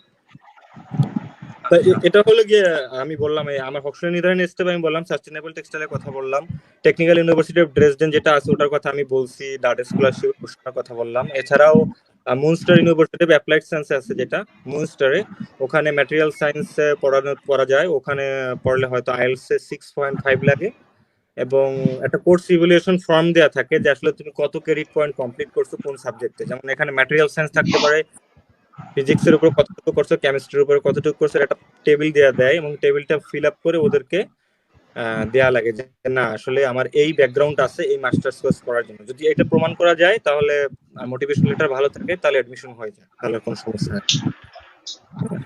আর বড় কথা হলো জার্মানি আসার জন্য, বা জার্মানি না, যে কোনো দেশে যাওয়ার জন্যই বড় আগ্রহ থাকতে হবে, মনের জোর থাকতে হবে যে আসলে আমি যাব, এবং স্বপ্নটা ওই লেভেলের বড় বড় লেভেলে দেখতে হবে যে না আমি এই জায়গায় যাব, বা ওইরকম আর কি অ্যাম্বিশিয়াস থাকতে হবে প্রচুর। আর আইএলটিএসটা দেওয়ার কথা বলছিলাম এই কারণে যে আইএলটিএসটা দিলে হবে কি, একটা তারা থাকবে যে না হ্যাঁ আমার আইএলটিএস এর তো আর 2 বছর মাত্র মেয়াদ আছে, আমার তো অ্যাজ সুন অ্যাজ পসিবল যে কোনো ভার্সিটিতে আমার অ্যাডমিশন নিতে হবে, ওই কারণে সে অ্যাডমিশন বা অ্যাপ্লাই করবে। তো আমি এই জন্য বলতেছি যে শুধুমাত্র বাইরে আসার জন্য স্টেপ গুলো তো আমি বললাম, আর আইএলটিএস এর কথা আবারও বললাম, এর জন্য এটাই বললাম। অসংখ্য ধন্যবাদ ভাই। আমাদের সাথে বেশ কয়েকজন যুক্ত আছেন, তারা কমেন্ট করেছেন। বাশারাল জামিল বাগেরহাট থেকে যুক্ত আছেন, রাকিবুল ইসলাম বরিশাল, ওবায়দুল কাদের পটুয়াখালী, এবং নিফাত আছে নরসিংদী থেকে। এখন দুটো কমেন্ট এসেছে আমাদের কাছে। সাফা মাহমুদের সিগনেচার আপু কমেন্ট করেছেন, would like to know about getting scholarship and details about it. তো ভাইয়ারা অলরেডি এই বিষয় সম্পর্কে বলে ফেলেছেন। তো এখন আমরা পরবর্তী কমেন্টে চলে যাচ্ছি। মোহাম্মদ আমিনুল ইসলাম বলেছেন যে need to know about online publication. Mehedi Hasan ভাই যদি একটু বলতেন। আমি আবারও বলছি, আরো কিছু সাবজেক্ট আছে যেগুলো আসলে আমি দেখেছিলাম। আচ্ছা,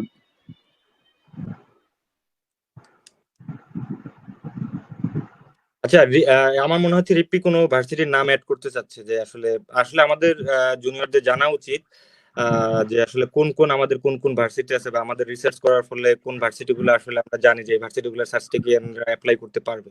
তো সেক্ষেত্রে হয়তো রিপ্পি হয়তো অ্যাপ্লাই করছে, অনেক রিসার্চ করছে ভার্সিটি নিয়ে, ওর হয়তো নাম জানা আছে। তো রিপ্পি এই জিনিসটা ক্লিয়ার করুক ভার্সিটির নামটা, তারপর প্রশ্ন উত্তর পড়বে রিপ্পি আর কি, ওইটা বলবো অনলাইন স্টাডি। রিপ্পি ভার্সিটির নামগুলো একটু বললে ভালো হয়। হ্যালো, শোনা যাচ্ছে আমাকে? আসলে এখানে নেটওয়ার্কে খুব প্রবলেম, যার কারণে জি ভাই। বারবার আসলে ল্যাগ করতেছে নেটওয়ার্ক। আচ্ছা আচ্ছা, আমি মূলত 4টা ইউনিভার্সিটি নিয়ে হচ্ছে এক্সপ্লোর করেছিলাম এবার। আচ্ছা ওর কিছু ইউনিভার্সিটির সাথে আমি আরো 2-3টা, ও তো অলরেডি টেক্সটাইল রিলেটেড সাবজেক্ট গুলো নিয়ে অলরেডি আলোচনা করেছে, যতটুকু করা যায় সেগুলো করেছে। সো আমি এর সাথে কিছু টেক্সটাইল থেকে কিছুটা একটু দূরে এরকম কিছু সাবজেক্টের সাথে, যেখানেও পড়ার আসলে একটা হিউজ স্কোপ আছে টেক্সটাইল ইঞ্জিনিয়ারদের জন্য, এবং জবের স্কোপটাও আছে, ভালো ইন্ডাস্ট্রি জব। যেমন আমি প্রথমেই যে ইউনিভার্সিটির কথা বলবো সেটা হচ্ছে মার্টিন লুথার ইউনিভার্সিটি। এটা হচ্ছে হালে অ্যান্ড হাল্ট সিটিতে। এটা হচ্ছে এখানে পলিমার ম্যাটেরিয়াল সায়েন্স। তো পলিমার সাবজেক্টটা আসলে টেক্সটাইলের সাথে বলা যায় 50-60% ম্যাচ করে। আর আমি এই সাবজেক্ট নিয়ে আমার কিছু টিচারদের সাথেও যোগাযোগ করেছি, আমাদের কোর্স কোঅর্ডিনেটর ছিলেন মাজেদুল ইসলাম স্যার, দেন হচ্ছে সাইদুজ্জামান স্যার, তাদের সাথে অনেক কথা বলেছি। তো আসলে তাদের যে কথাটা এমন ছিল যে materials, polymer material science, textile থেকে আসলে খুব পিএইচডি করা, উইভিং এর উপর আসলে পিএইচডি করার কিছু নাই, অ্যাপারেল ম্যানুফ্যাকচারিং এর উপরে আসলে পিএইচডি করার মতো তেমন কিছু বা অত এক্সপ্লোর করার মতো কিছু খুঁজে পাওয়া খুব টাফ। বাট যদি কিছু এক্সপেক্ট করা যায় সেটা হচ্ছে textile physics, even textile chemistry, এইসব সাবজেক্টের উপরে কিন্তু খুব ভালো এক্সপ্লোর করে এবং হায়ার স্টাডিজ এর অনেক স্কোপ আগিয়ে থাকা যায়। এবং তুমি চাইলে জার্মানি থেকে পরবর্তীতে ইউরোপ থেকে অন্য কোনো দেশেও যদি মুভ করতে চাও পলি ম্যাটেরিয়াল সায়েন্সের উপরে, সেটাও একটা ভালো একটা অপরচুনিটি আছে এখানে। এবং এই সাবজেক্টটা খুবই অ্যাডভান্স লেভেলের সাবজেক্ট, এটা নিয়েও যদি কেউ কারো ইচ্ছা থাকে দেখতে পারে, খুবই ভালো। এরপরে যেটা বলবো আর একটা সাবজেক্ট আছে এটা হচ্ছে হকসুল হার্জ, যেটার নাম, এটা হচ্ছে ইনোভেশন অ্যান্ড টেকনোলজি ম্যানেজমেন্ট। এই সাবজেক্টটা এখানেও টেক্সটাইল ইঞ্জিনিয়াররা, নট অনলি টেক্সটাইল ইঞ্জিনিয়ার, মানে আমাদের স্কোপ আছে এখানে ইঞ্জিনিয়ারিং সাবজেক্ট যদি কভার করে এরকম কোনো সাবজেক্ট হলেও, মেজর সাবজেক্ট থাকলেও সে এখানে অ্যাপ্লিকেশন করতে পারবে। বাট এখানে আমি আমার অল একাডেমিক ট্রান্সক্রিপ্ট সহ এখানের যে ফ্যাকাল্টি হেড ছিল তাকে আমি মেইল করেছি, তো উনি আমার কাগজপত্র সব ডকুমেন্টস গুলো চেক করে উনি আমাকে মেইল গেট ব্যাক করেছিল যে হ্যাঁ তুমি অ্যাপ্লিকেশন করতে পারো, তোমার সাবজেক্ট থেকে সেই মানে এলিজিবিলিটিটা আছে অ্যাটলিস্ট অ্যাপ্লিকেশন করার। সো আমি বলবো যেহেতু আমার সাবজেক্টেই উনি আমার সব ডকুমেন্টস দেখেছে এবং এটাকে একটা পজিটিভ রিভিউ দিয়েছে, সো আমি মনে করি যে অবভিয়াসলি এই সাবজেক্টও আমাদের পড়াশোনা করার একটা ভালো একটা অপরচুনিটি আছে জার্মানিতে, এই দুইটা সাবজেক্ট। আর বাকি যে তিনটা সাবজেক্টের কথা অলরেডি বলেই দিয়েছে, যেমন হক্সল নিদারিনে MSc in textile management of textile technology, trade and technology, তারপরে হচ্ছে হক্সল হফে হচ্ছে সাস্টেইনেবল টেক্সটাইল, তারপর টিইউ ড্রেসডেনে টেক্সটাইল মেশিনারিজ এর উপরে এমএসসি প্লাস পিএইচডি করার একটা খুব সুবর্ণ সুযোগ রয়েছে সেখানে, ল্যাঙ্গুয়েজ জানা থাকলে। আর টোটাল ইউরোপে যদি বলা হয় যে কান্ট্রি আছে টোটাল যে কটা কান্ট্রি, তার ভিতরে আমি একটু সিরিয়ালি বলতে চাই। জার্মানির পরবর্তীতে যদি কেউ রাখে সেটা হচ্ছে যে ইউনিভার্সিটি অফ বোরাসের কথা আমি বলেছি, এখানে আসলে একটা ইউনিভার্সিটি, এবং এটা কিন্তু বোরাস কিন্তু ওয়ার্ল্ড এর মধ্যে টেক্সটাইলের জন্য খুবই ফেমাস একটা বিশ্ববিদ্যালয়। এবং তাদের একটা এই ইনস্টিটিউটের নামই হচ্ছে the Swedish school of textile, এবং এটা খুবই পুরনো, অনেক 1500 সালের সময়ের ইউনিভার্সিটি এটা, তাদের এই ইনস্টিটিউটটা ওখানে ওপেন করা। তো এখানে কয়েকটা সাবজেক্ট আছে আমি যেগুলো নিয়ে এক্সপ্লোর করেছি। এমএসসি ইন টেক্সটাইল ইঞ্জিনিয়ারিং করা যায়, তারপরে হচ্ছে fashion marketing and management MSc করা যায়, টেক্সটাইল ভ্যালু চেইন ম্যানেজমেন্টের উপরে এমএসসি করা যায়, এবং চাইলে পরবর্তীতে পিএইচডির জন্য অ্যাপ্লিকেশন করার সুযোগ আছে, তবে সেটা অবশ্যই স্কলারশিপ সহ, কারণ এখানের সুইডেনের মানে টিউশন ফিটা খুবই খুবই হাই, যেটা আসলে quite impossible to afford for some middle class people like us. আর সেকেন্ড যেটা আমি সুইডেনের পরে এরপরে যেটা বলবো যে নেদারল্যান্ডসে একটা ইউনিভার্সিটি আছে, সাকসিয়ান ইউনিভার্সিটি অফ অ্যাপ্লাইড সায়েন্স, এখানে ইনোভেটিভ টেক্সটাইল নামে একটা সাবজেক্ট আছে যেখানে মাস্টার্স করা যায়, এবং সেখানে স্কলারশিপের একটা সুযোগ রয়েছে, যেটা জাহিদ আমাকে অনেকবার পুশ করেছিল অ্যাপ্লিকেশন করার জন্য। বাট সামহাও এখানে ওদের খুব হাই কিছু রিকোয়ারমেন্ট থাকে যেগুলো ফিল আপ করতে আসলে খুবই এক্সপ্লোর বা রিসার্চ করার খুব মানে মারাত্মক জ্ঞান থাকতে হবে, খুব ক্রিয়েটিভ কিছু করে ওদেরকে করতে হবে। এখানে অ্যাপ্লিকেশন করার অনেক ইয়ে আছে, সিস্টেম আছে, ওরা টপিকস দেয় হক্সল নিদারিনের মতো।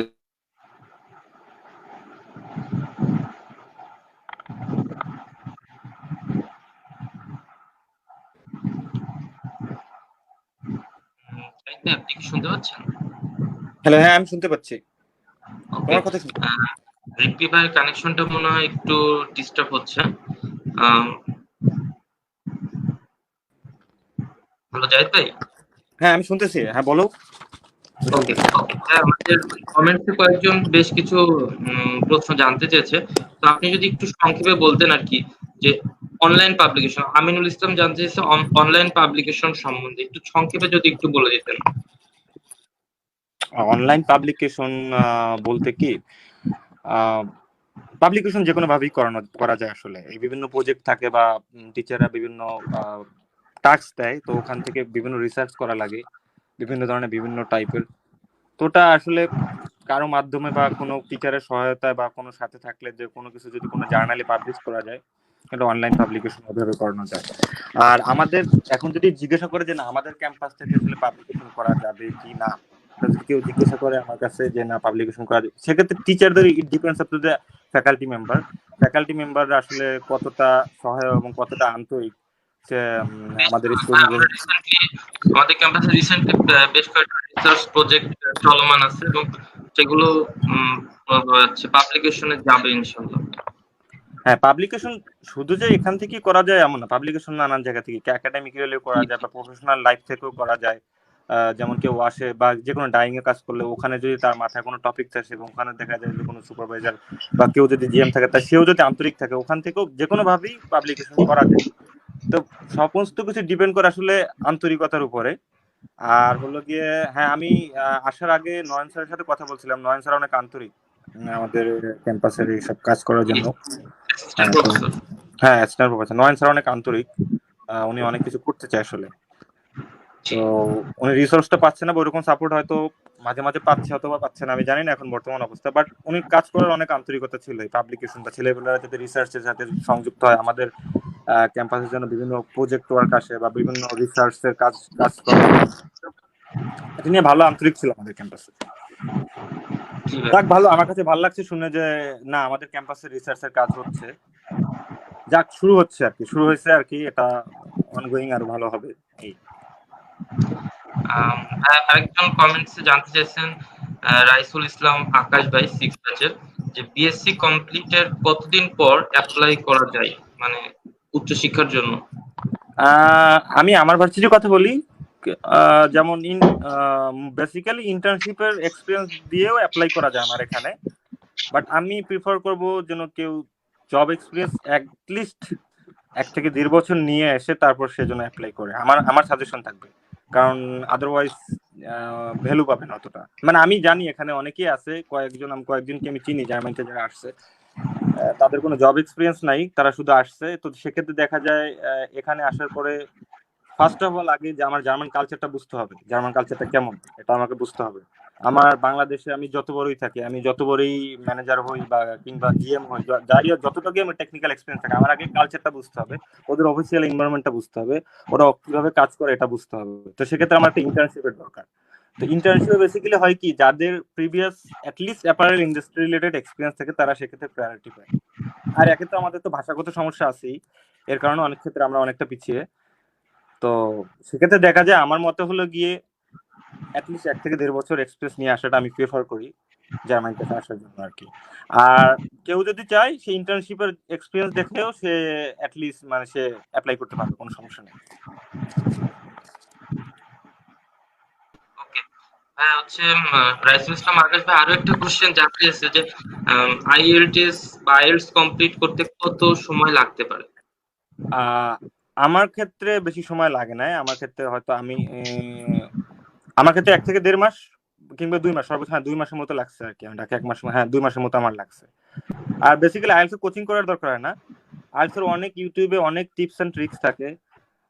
আইএলটিএস এর অনেক আসলে ইউটিউব এবং অনলাইন জার্নাল আছে, ওখান থেকে যদি কেউ ফলো করে, এবং ক্যামব্রিজের যে বই আছে যেটা ক্যামব্রিজ 1, 2 মানে ওই পার্টগুলো যেগুলি আছে, আমার সাজেশন থাকবে উঁচু লেভেল থেকে। ক্যামব্রিজ যদি এখন 15 থাকে ওই 15 সলভ করা উচিত তার, ঠিক আছে? এবং ওখান থেকে আসলে আস্তে আস্তে যখন ক্যামব্রিজটা প্র্যাকটিস করবে, সে যে টিপস এন্ড ট্রিক্স গুলো যেগুলি দেখলো বা শিখলো সেগুলি যখন আস্তে আস্তে ইমপ্লিমেন্ট করবে তত তার ইমপ্রুভমেন্ট হবে। তো আমার মতে হলো এটা আইএলটিএস কোচিং করার কিছু কোনো দরকার নাই, নিজে বাসায় বসে যদি তার ডেডিকেশন থাকে, ইচ্ছা থাকে, সে আইএলটিএস বাসায় বসেই করতে পারে। আমাদের সাথে থার্ড ব্যাচের আলনাইম ভাই যুক্ত হয়েছেন। তিনি আপনাদেরকে প্রশ্ন করেছেন, hello friends, tell something about tuition fees in different countries in Europe and block money of different countries in Europe. আচ্ছা, আমি কমেন্টটা শো করতেছি সবার জন্য। আচ্ছা আমি বলতেছি, আচ্ছা টিউশন ফিস এর আমগো তো জার্মানিতে তো একই হলো যে অলমোস্ট 90% ইউনিভার্সিটি টিউশন ফি নাই। আসলে ওদের একটা নৈতিকতা আছে, তো ওরা শিক্ষাটাকে ব্যবসার সাথে কখনোই কম্প্রোমাইজ বা তুলনা করে না। তো ওই নৈতিকতার দিক থেকে এখনো স্টিল নাও জার্মানিতে ফ্রি টিউশন ফি আছে। এর আগেও টিউশন ফি ফ্রি ছিল, ফিনল্যান্ডে ছিল, ইভেন তো সুইডেনেও ছিল, ইউনিভার্সিটি অফ বোরাসি ছিল, ফ্রি ছিল 2000 হয়তো 12-13 সালের দিকে। আস্তে আস্তে হয়তো টিউশন ফি ইন্ট্রোডিউস করছে। তো জার্মানিতে তো টিউশন ফি নাই, নরওয়েতেও টিউশন ফি নাই, এটা বললাম। নেদারল্যান্ডসে আছে, তো দেখা যায় নেদারল্যান্ডে হ্যাঁ কম না, অনেক বেশি আর কি। নেদারল্যান্ডও অতটাও আর কি কম না, দেখা যায় 500-600 ইউরো না, 1500 ইউরো বা 2000 ইউরো করে পার সেমিস্টার এমন টিউশন ফি থাকে। আর রিপ্পি তো সুইডেনের কথা বলে দিছে, সুইডেনে কত লাগতে পারে। আর আরডব্লিউটিএস আখেন আছে, এটা হলো জার্মানির সেরা বিশ্ববিদ্যালয় বা রিসার্চ হাব বলা হয় এটাকে। ওখানে যদি কেউ পড়তে চায় তাহলে পার সেমিস্টার তার 45 ইউরো করে দেয়া লাগবে টিউশন ফিস। হ্যাঁ, ওটা একটা ইনস্টিটিউটের আন্ডারে, তো আরডব্লিউটিএস আখেন একটা অন্য ইনস্টিটিউটের আন্ডারে। তো এর জন্য দেখা যায় ইনস্টিটিউটটা ওই টেক্সটাইল ডিপার্টমেন্টটা পরিচালনা করে, তো এর জন্য আসলে ব্যয়ভার আর কি নিজের খরচ বহন করতে হবে। এছাড়াও জার্মানিতে দেখা যায় কিছু কিছু স্টেটে অলরেডি টিউশন ফি ইন্ট্রোডিউস করছে, আবার ক্যান্সেল করে দিতে পারে। অলরেডি ওদের গভর্নমেন্ট আলোচনা হচ্ছে যে শিক্ষাটা ওরা কখনোই আর কি ব্যবসার সাথে ইয়া করবে না, for example as like Canada. So আমি বলবো যে জার্মানি এর জন্য ভালো, টিউশন ফিস নাই। নরওয়ে ভালো। আর আর আরেকটা কথা হলো গিয়ে পর্তুগালে কিন্তু টেক্সটাইলের উপর কোর্স আছে পর্তুগালে। হ্যাঁ, ইউনিভার্সিটি অফ পোর্তো, ওখানে টেক্সটাইলের উপর কোর্স আছে। তারপর চেক রিপাবলিকে টেক্সটাইলের উপর কোর্স আছে। ডেনমার্কে আছে টেক্সটাইলের উপর কোর্স। হ্যাঁ, আর নেদারল্যান্ডের কথা তো রিপ্পি বলছে, ওখানে যে ইউনিভার্সিটি আছে ওই ইউনিভার্সিটি ভালো। আমি কিছুদিন আগে ওখানে ঘুরতে গেছিলাম, ইউনিভার্সিটি খুবই সুন্দর। এবং ওখানের অ্যালুমনাইও খুব স্ট্রং আসলে। দেখা যায় নেদারল্যান্ডে যারা জব পায় ওই ইউনিভার্সিটি থেকে অনেক আর কি গ্রাজুয়েট জব পায়। ইউনিভার্সিটি আসলে দেখতে হবে কার কত অ্যালুমনাই আর কি স্ট্রং, তা সবকিছু দিক দিয়ে এই দিক দিয়ে বিবেচনা করলে আসলে আমি মনে করি রিটেল ক্ষেত্রে আমাদের ইউনিভার্সিটির হক্সলি নেদারল্যান্ড হলো ওয়ান অফ দ্য বেস্ট। মানে বলা যায় যে রিটেল সেক্টরে বা বাইং টাইং এই ক্ষেত্রে টেকনিক্যাল টেক্সটাইল ইউড্রেস দেন, আরডব্লিউটিএস রাখেন। তা আমি বলতেছি অ্যালুমনাই যে ইউনিভার্সিটি যত স্ট্রং হবে আসলে সেখান থেকে আর কি বেশি আর কি ফিডব্যাকটা ভালো আসবে। তো আমি বললাম এক্ষেত্রে যে যে না, নেদারল্যান্ড জার্মানি আসলে মোরাললেস টিউশন ফি অতটা ওরকম ইয়ে না। পর্তুগালেও কম লাগে টিউশন ফি, চেক রিপাবলিকেও কম লাগে। 1500 থেকে এরকম আর কি, 1500 মতন বা এরকম টিউশন ফি লাগতে পারে। থ্যাংক ইউ ভাই। মেহেদী হাসান রিপ্পি ভাইয়ের কাছে একটা কোশ্চেন জানতে চাই যে ইউরোপে উচ্চশিক্ষার জন্য বছরের কোন কোন সময়ে আবেদন করা যেতে পারে?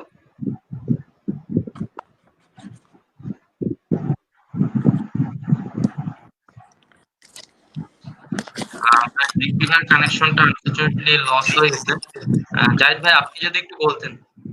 আচ্ছা ঠিক আছে, আমি বলতেছি যে আবার একটু বলো কোশ্চেন। আচ্ছা হ্যাঁ, ইউরোপে আচ্ছা উচ্চশিক্ষার জন্য আচ্ছা বছরের আমাদের কোন কোন সময় আবেদন করা যেতে পারে?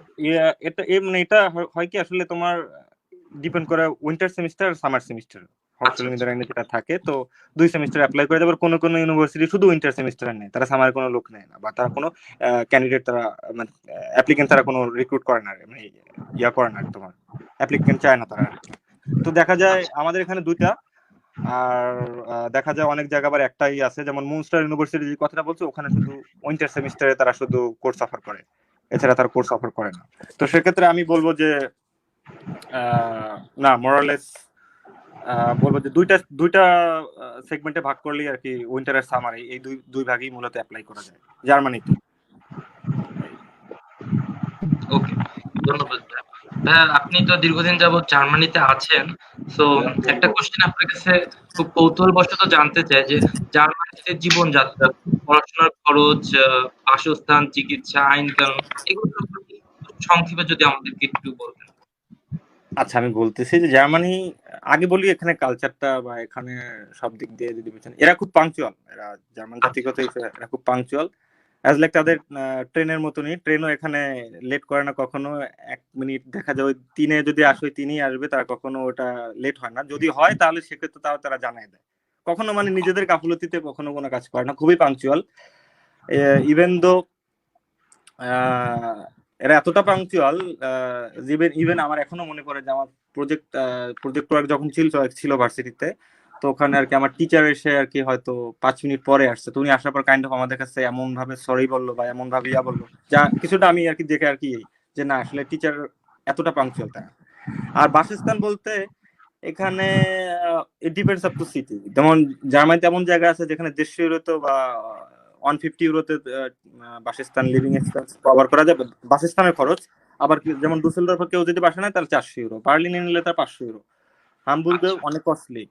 তো এটা মানে এটা ডিপেন্ড করে সম্পূর্ণ কোন শহর কতটা উন্নত আর কোন শহরের আর কি জীবনযাত্রার মান কিরকম, এর উপর ডিপেন্ড করে আসলে বাসস্থান। তো সেক্ষেত্রে আমি বলি আমার এখানে মোরাললেস 300 ইউরো কিংবা 250 ইউরোতে এখানে বাসস্থানটা পাওয়া যায়। আর খাওয়া খাওয়া দাওয়া আসলে ডিপেন্ডস আপনি অ্যাকর্ডিং টু লাইফ। কেউ যদি নর্মালি খাওয়া দাওয়া করে অ্যাজ ইউজুয়াল আমরা যেটা বাংলাদেশে করি, তাহলে তার মাসে 100 বেশি যায় না।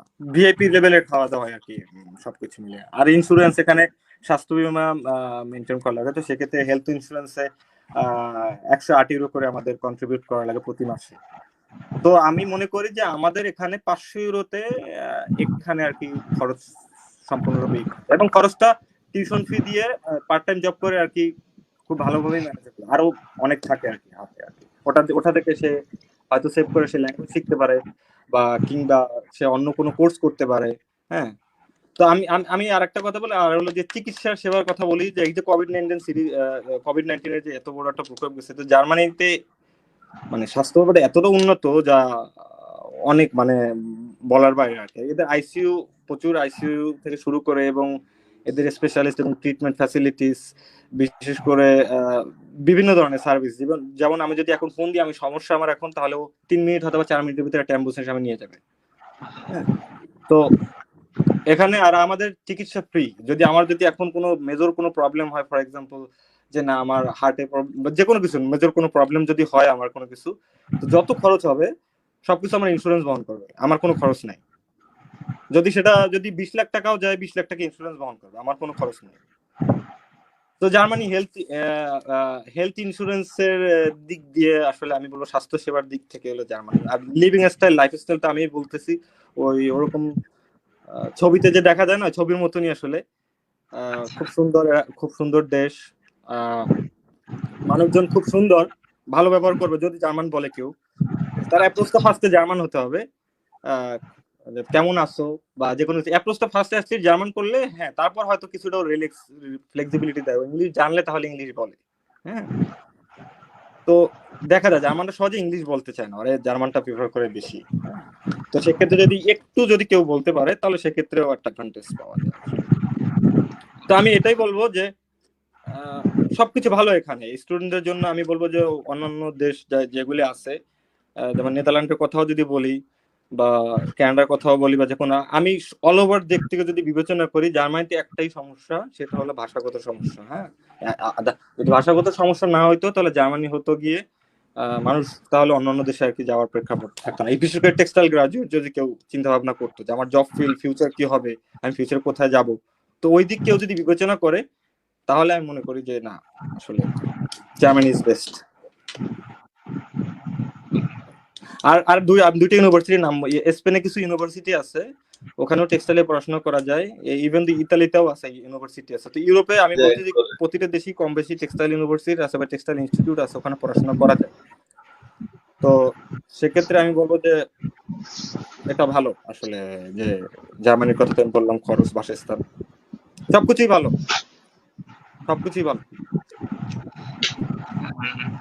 অসংখ্য ধন্যবাদ জাহিদ ভাই।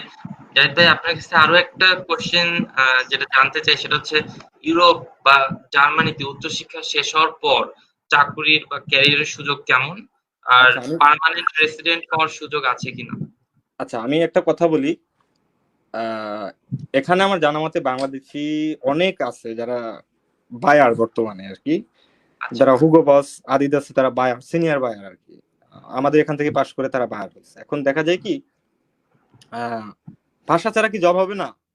না, ভাষা ছাড়া জব হবে, ভাষা ছাড়া জব হয়। অনেকে ভাষা জানে না, অনেক ইংলিশ কোম্পানি আছে তারা রিক্রুট করে। আবার অনেকে যদি একটু হালকা পাতলা বলা যায় যে কেমন আছো, তুমি কেটে নিয়ে আসতে পারবা, বা তুমি গতকালকে কোথায় ঘুরতে গিয়েছিলা, তোমার প্ল্যান কি, নর্মাল কনভারসেশনে যদি বলতে পারো, তাহলে তোমার ওরা রিক্রুট করে নেয়। তো ভাষাটা অতটা যে ব্যারিয়ার চাকরি পাওয়ার ক্ষেত্রে, বিশেষ করে রিটেল সেক্টরে, ট্রেড রিটেলে, ওরকম কিছু না। তো বিয়ন্ড তোমার লাগবেই আর কি, পিআর পেতে হলে, পার্মানেন্ট রেসিডেন্স পেতে হলে বিয়ন্ড ল্যাঙ্গুয়েজ তোমার করা লাগবে আসলে। ঠিক আছে, তো আর জার্মানিতে চাকরির অনেক সুযোগ আছে, অনেক সুযোগ। শুধু যে ক্লোথিং বা আমরা যে জামা প্যান্ট পরি এরকম না, এই আমার যে পিছনে পর্দা দেখা যাচ্ছে, পর্দার কোম্পানি আছে অনেকগুলো, হ্যাঁ। তারপরে দেখা যায় even the money bag accessories এর অনেক কোম্পানি আছে, এখানেও আমাদের সুযোগ আছে, যেখানেও বায়ার হয়, অ্যাক্সেসরিজ এরও বায়ার আছে আসলে, হ্যাঁ, এখানেও আমাদের ক্যারিয়ার আছে। তারপরে দেখা যায় লেদার প্রোডাক্টস আছে, এখানেও আমাদের ক্যারিয়ার আছে, আমি রিটেলের কথা বলতেছি। তারপর জুতার আছে ডাইসম্যান বা পুমা যেগুলি বলে, ওখানেও আমাদের ক্যারিয়ার আছে, কারণ কি আমরা টেক্সটাইল ট্রেড অ্যান্ড রিটেল নিয়ে পড়তেছি, রিটেল সাবজেক্ট নিয়ে পড়তেছি, তো আমার প্রতিটা রিটেল সেক্টরেই আমাদের কিন্তু চাকরি আছে। যেমন ইভেন এখানে যে সুপার শপ আছে, যেমন এখানে সুপার শপ হয়তো আলদির নাম অনেকেই জানে, আলদির বাইং অফিস আছে বাংলাদেশে, আলদির নাম আছে, বেশ ভালো নামডাক আছে হয়তো বাংলাদেশে। তা আলদি হলো একটা সুপার শপ, ওখানে ওরা কিছু একটা ছোট একটা জায়গায় ওরা হয়তো জামা কাপড়ের কিছু একটা অংশ রাখছে, যে ওখানে আসে কেউ যদি কিনে সেক্ষেত্রে, তো দেখা যায় ওখানেও আমাদের সম্ভাবনা আছে। তো আমাদের সম্ভাবনা কিন্তু অনেক, মানে ফিল্ড কিন্তু অনেক আছে আমাদের।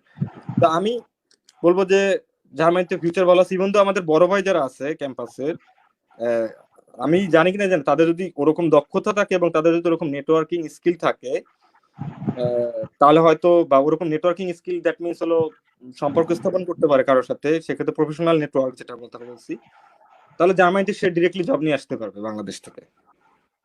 হ্যাঁ, আমি একজন জানি বুটেক্সের, সে জার্মানিতে ডিরেক্টলি জব নিয়ে আসছে,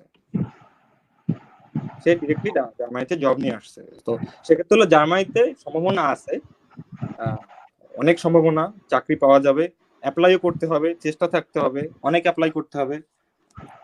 হ্যাঁ, দেখা যাবে, হতাশ হওয়া যাবে না, হতাশাটা আসা যাবে না, সবকিছু অ্যাপ্লাই করতে হবে, চেষ্টা থাকলে সবকিছু সম্ভব। যারা চেষ্টা করছে তারা সবাই জব করে এবং তারা এখন জার্মান পাসপোর্ট হোল্ডার, দেখা যায় যে ইতালিয়ান পাসপোর্ট হোল্ডার, ঠিক আছে, ওরকম না, জার্মান পাসপোর্ট হোল্ডারই। সিস্টেম। তো জার্মানিতে পিয়ার পাওয়ার আমি এটা বলি যে এখানে একটা স্যালারির কথা বলি, আদারওয়াইজ তো জার্মানি আসবো কেন?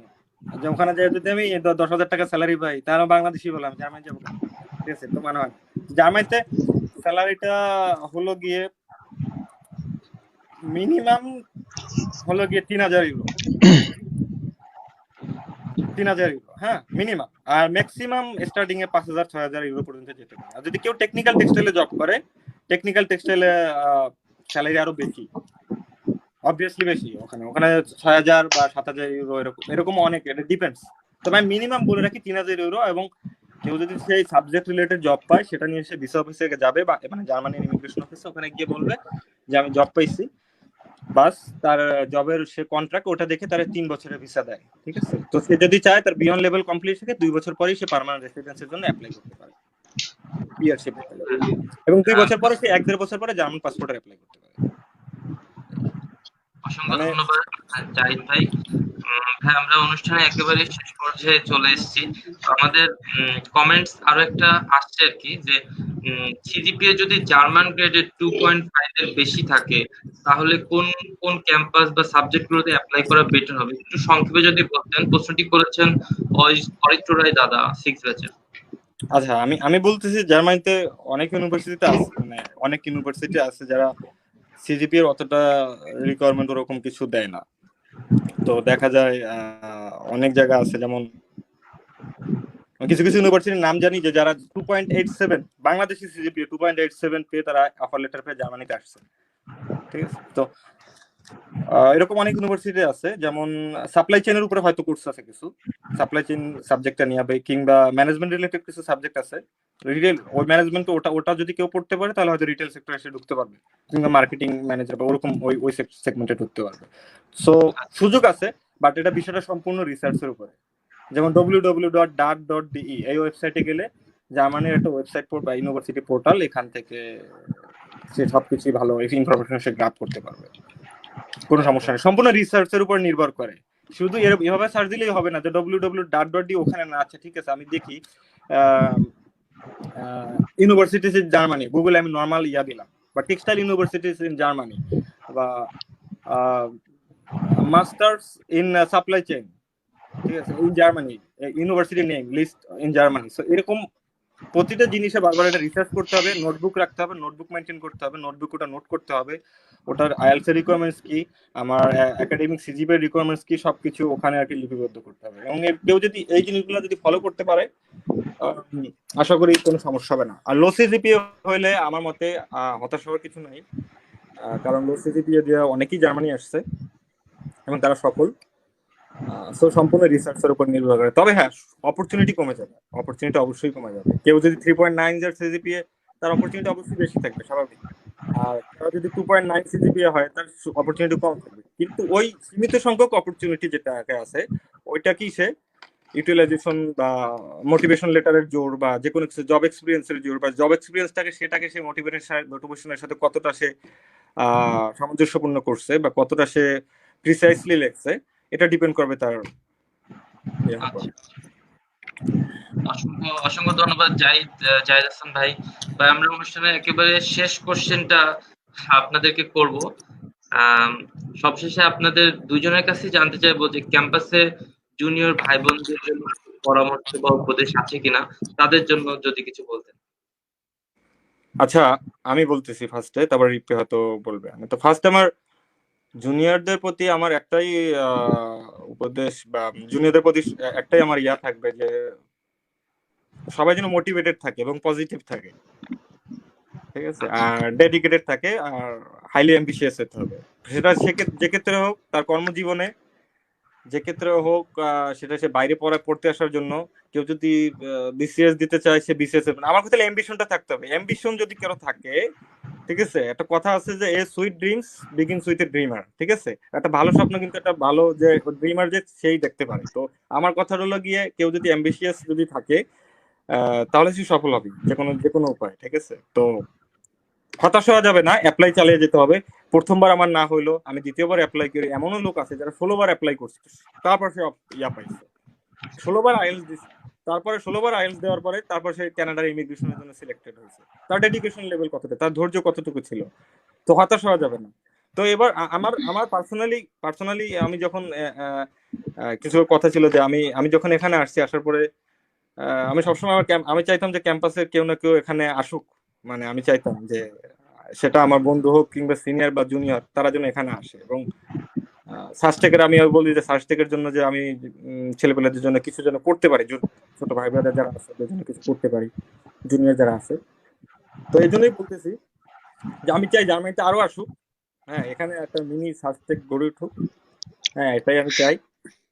তো এদিক দিয়ে বিবেচনা করলে আমি খুবই খুশি হয়েছি এবার যে আমাদের 3জন অফার লেটার পাইছে। হাসান রিপ্পি, সে অফার লেটার পাইছে আমার ভার্সিটিতে। তারপরে ফোর্থ ব্যাচের শুভ আছে, ও পাইছে অফার লেটার। আমাদের মেহেদি শামীম, সেও পাইছে অফার লেটার। তারপর রিপি তো মার্টিন লুথার আরেকটা ইউনিভার্সিটি আছে পলিমের, ওখানেও সে অফার লেটার পাইছে। তারপরে আমাদের জোবায়ার ভাই, ঠিক আছে, সেও অ্যাডমিশন পাইছে, অফার লেটার পাইছে সে।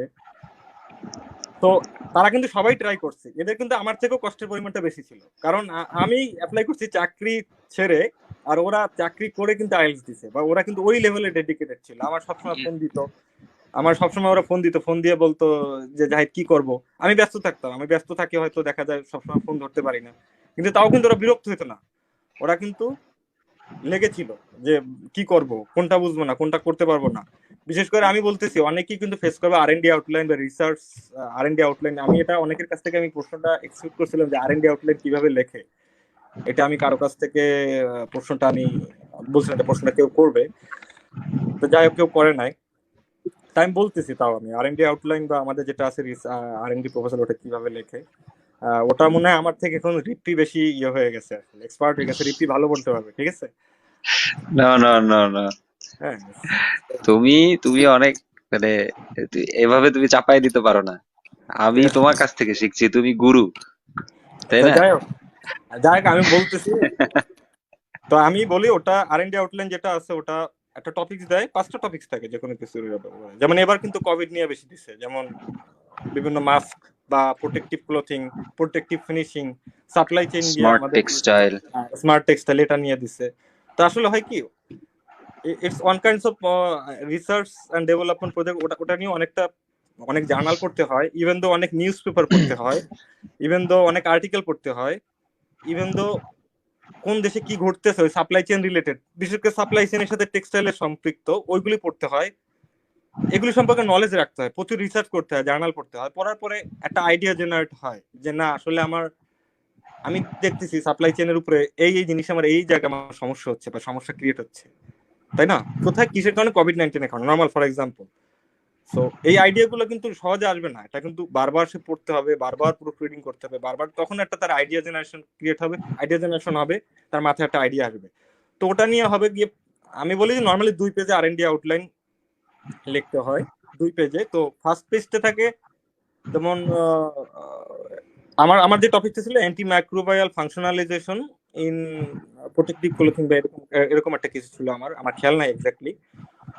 তো বা এরকম আসতে পারে যে 3D printing for functional textile, 3D printing for functional textile. তো আমার এখন ফার্স্ট প্যারাটা ওরকম ভাবে সাজাইতে হবে যে রিসার্চ করার পর আসলে 3D প্রিন্টিংটা কি, এটার সাথে টেক্সটাইলের কম্বিনেশনটা কি, এটা আমার আগে লিঙ্ক টেবিল করতে হবে, ঠিক আছে? তো এরকম ভাবে এটা লিখতে হবে। লেখার পরে এখন দেখা যাবে যে আসলে এটা এখন কোন এরিয়াটা সে ধরতে পারছে, বা কি কি আছে, তার উপকারিতা কি আছে, আমাদের কি কি সমস্যা আছে, বা অনগোয়িং কি কি প্রবলেম ফেস করতেছে, এগুলি আমাদের বের করা লাগবে।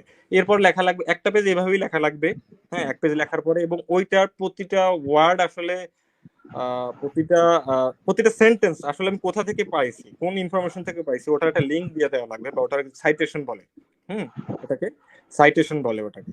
তো ওই সাইটেশন গুলো ক্রিয়েট করা লাগে। এবং সেকেন্ড পেজে বেসিক্যালি রিসার্চ অবজেক্টিভ থাকে, রিসার্চ গোল থাকে। রিসার্চের আমার অবজেক্টটা কি হবে, আসলে আমি কেন এই রিসার্চটা করতেছি, আমার একটা অবজেক্ট থাকবে না, গোলটা কি আসলে, অপটিমাম গোলটা কি, আমি কি কত পার্সেন্টে যাবো, 50% দিকে মানে আমি কোন টার্গেট এরিয়া কারা, এটা আমার দেখতে হবে, গোলটা ফিক্সড করতে হবে। তারপর মেথড, মিনস এন্ড মেথড, আমি কোন ওয়েতে করব, আসলে আমার কোন ওয়েতে করলে ভালো হবে, এটা কি আমি ডাটাবেস রিসার্চ হবে না প্র্যাকটিক্যাল বেস রিসার্চ। রিসার্চে তো অনেক ক্রাইটেরিয়া আছে, ল্যাবেও রিসার্চ করা যায়, আবার দেখা যায় তোমার কম্পিউটারে বসে অনেক রিসার্চ করা যায়। এটা ডাটাবেস হবে না এটা আমার ল্যাব বেস হবে, এটা ইট ডিপেন্ডস আপ টু কোন মেথডে করবে। তারপরে দেখা লাগবে যে আসলে একটা অ্যাকশন প্ল্যান দেওয়া লাগে। অ্যাকশন প্ল্যানটা হলো গিয়ে আমি কোন সেমিস্টারে কি করবো। যেমন আমাদের এখানে 3টা সেমিস্টার, বা যদি কারো 4টা সেমিস্টার থাকে, আচ্ছা 4 সেমিস্টারে আমি আমার রিসার্চের জন্য কিভাবে প্ল্যানিংটা করছি। আচ্ছা ফার্স্ট সেমিস্টারে আমি এই প্ল্যান করছি, সেকেন্ড সেমিস্টারে আমি এই প্ল্যান করছি, থার্ড সেমিস্টারে এই প্ল্যান করছি, ফোর্থ সেমিস্টারে এই প্ল্যান করছি। তো ওটা একটা অ্যাকশন দিলে লাস্ট একটা সোন ডিক্লারেশন যে না আমি এই আউটলাইনটা সম্পূর্ণ নিজে লিখছি, এবং আমি যে লিঙ্ক গুলো দেওয়া আছে লিঙ্কের বাইরে থেকে অন্য কোনো কিছু আমি নেই। তো এরকম একটা কথা লিখে তারপর একটা সিগনেচার দেওয়া লাগে। তো আমি বলবো যে আর&ডি আউটলাইন নিয়ে অনেক সমস্যা হবে, প্রথমে হয়তো আলটিমেটলি ইটস এ ফাইট। হ্যাঁ, ওটা সমস্যা হবে। অনেকেই আর&ডির জন্য রিজেক্ট খাইছে, অনেকেই আর&ডির জন্য রিজেক্ট খাইছে, তাদের আর&ডি কোয়ালিফাইড ছিল না, যার জন্য অনেকেই রিজেক্ট খাইছে। অনেকে দেখা যায় তোমার বিএফটি থেকে এবার 23 জন রিজেক্ট খাইছে বিএফটি থেকে।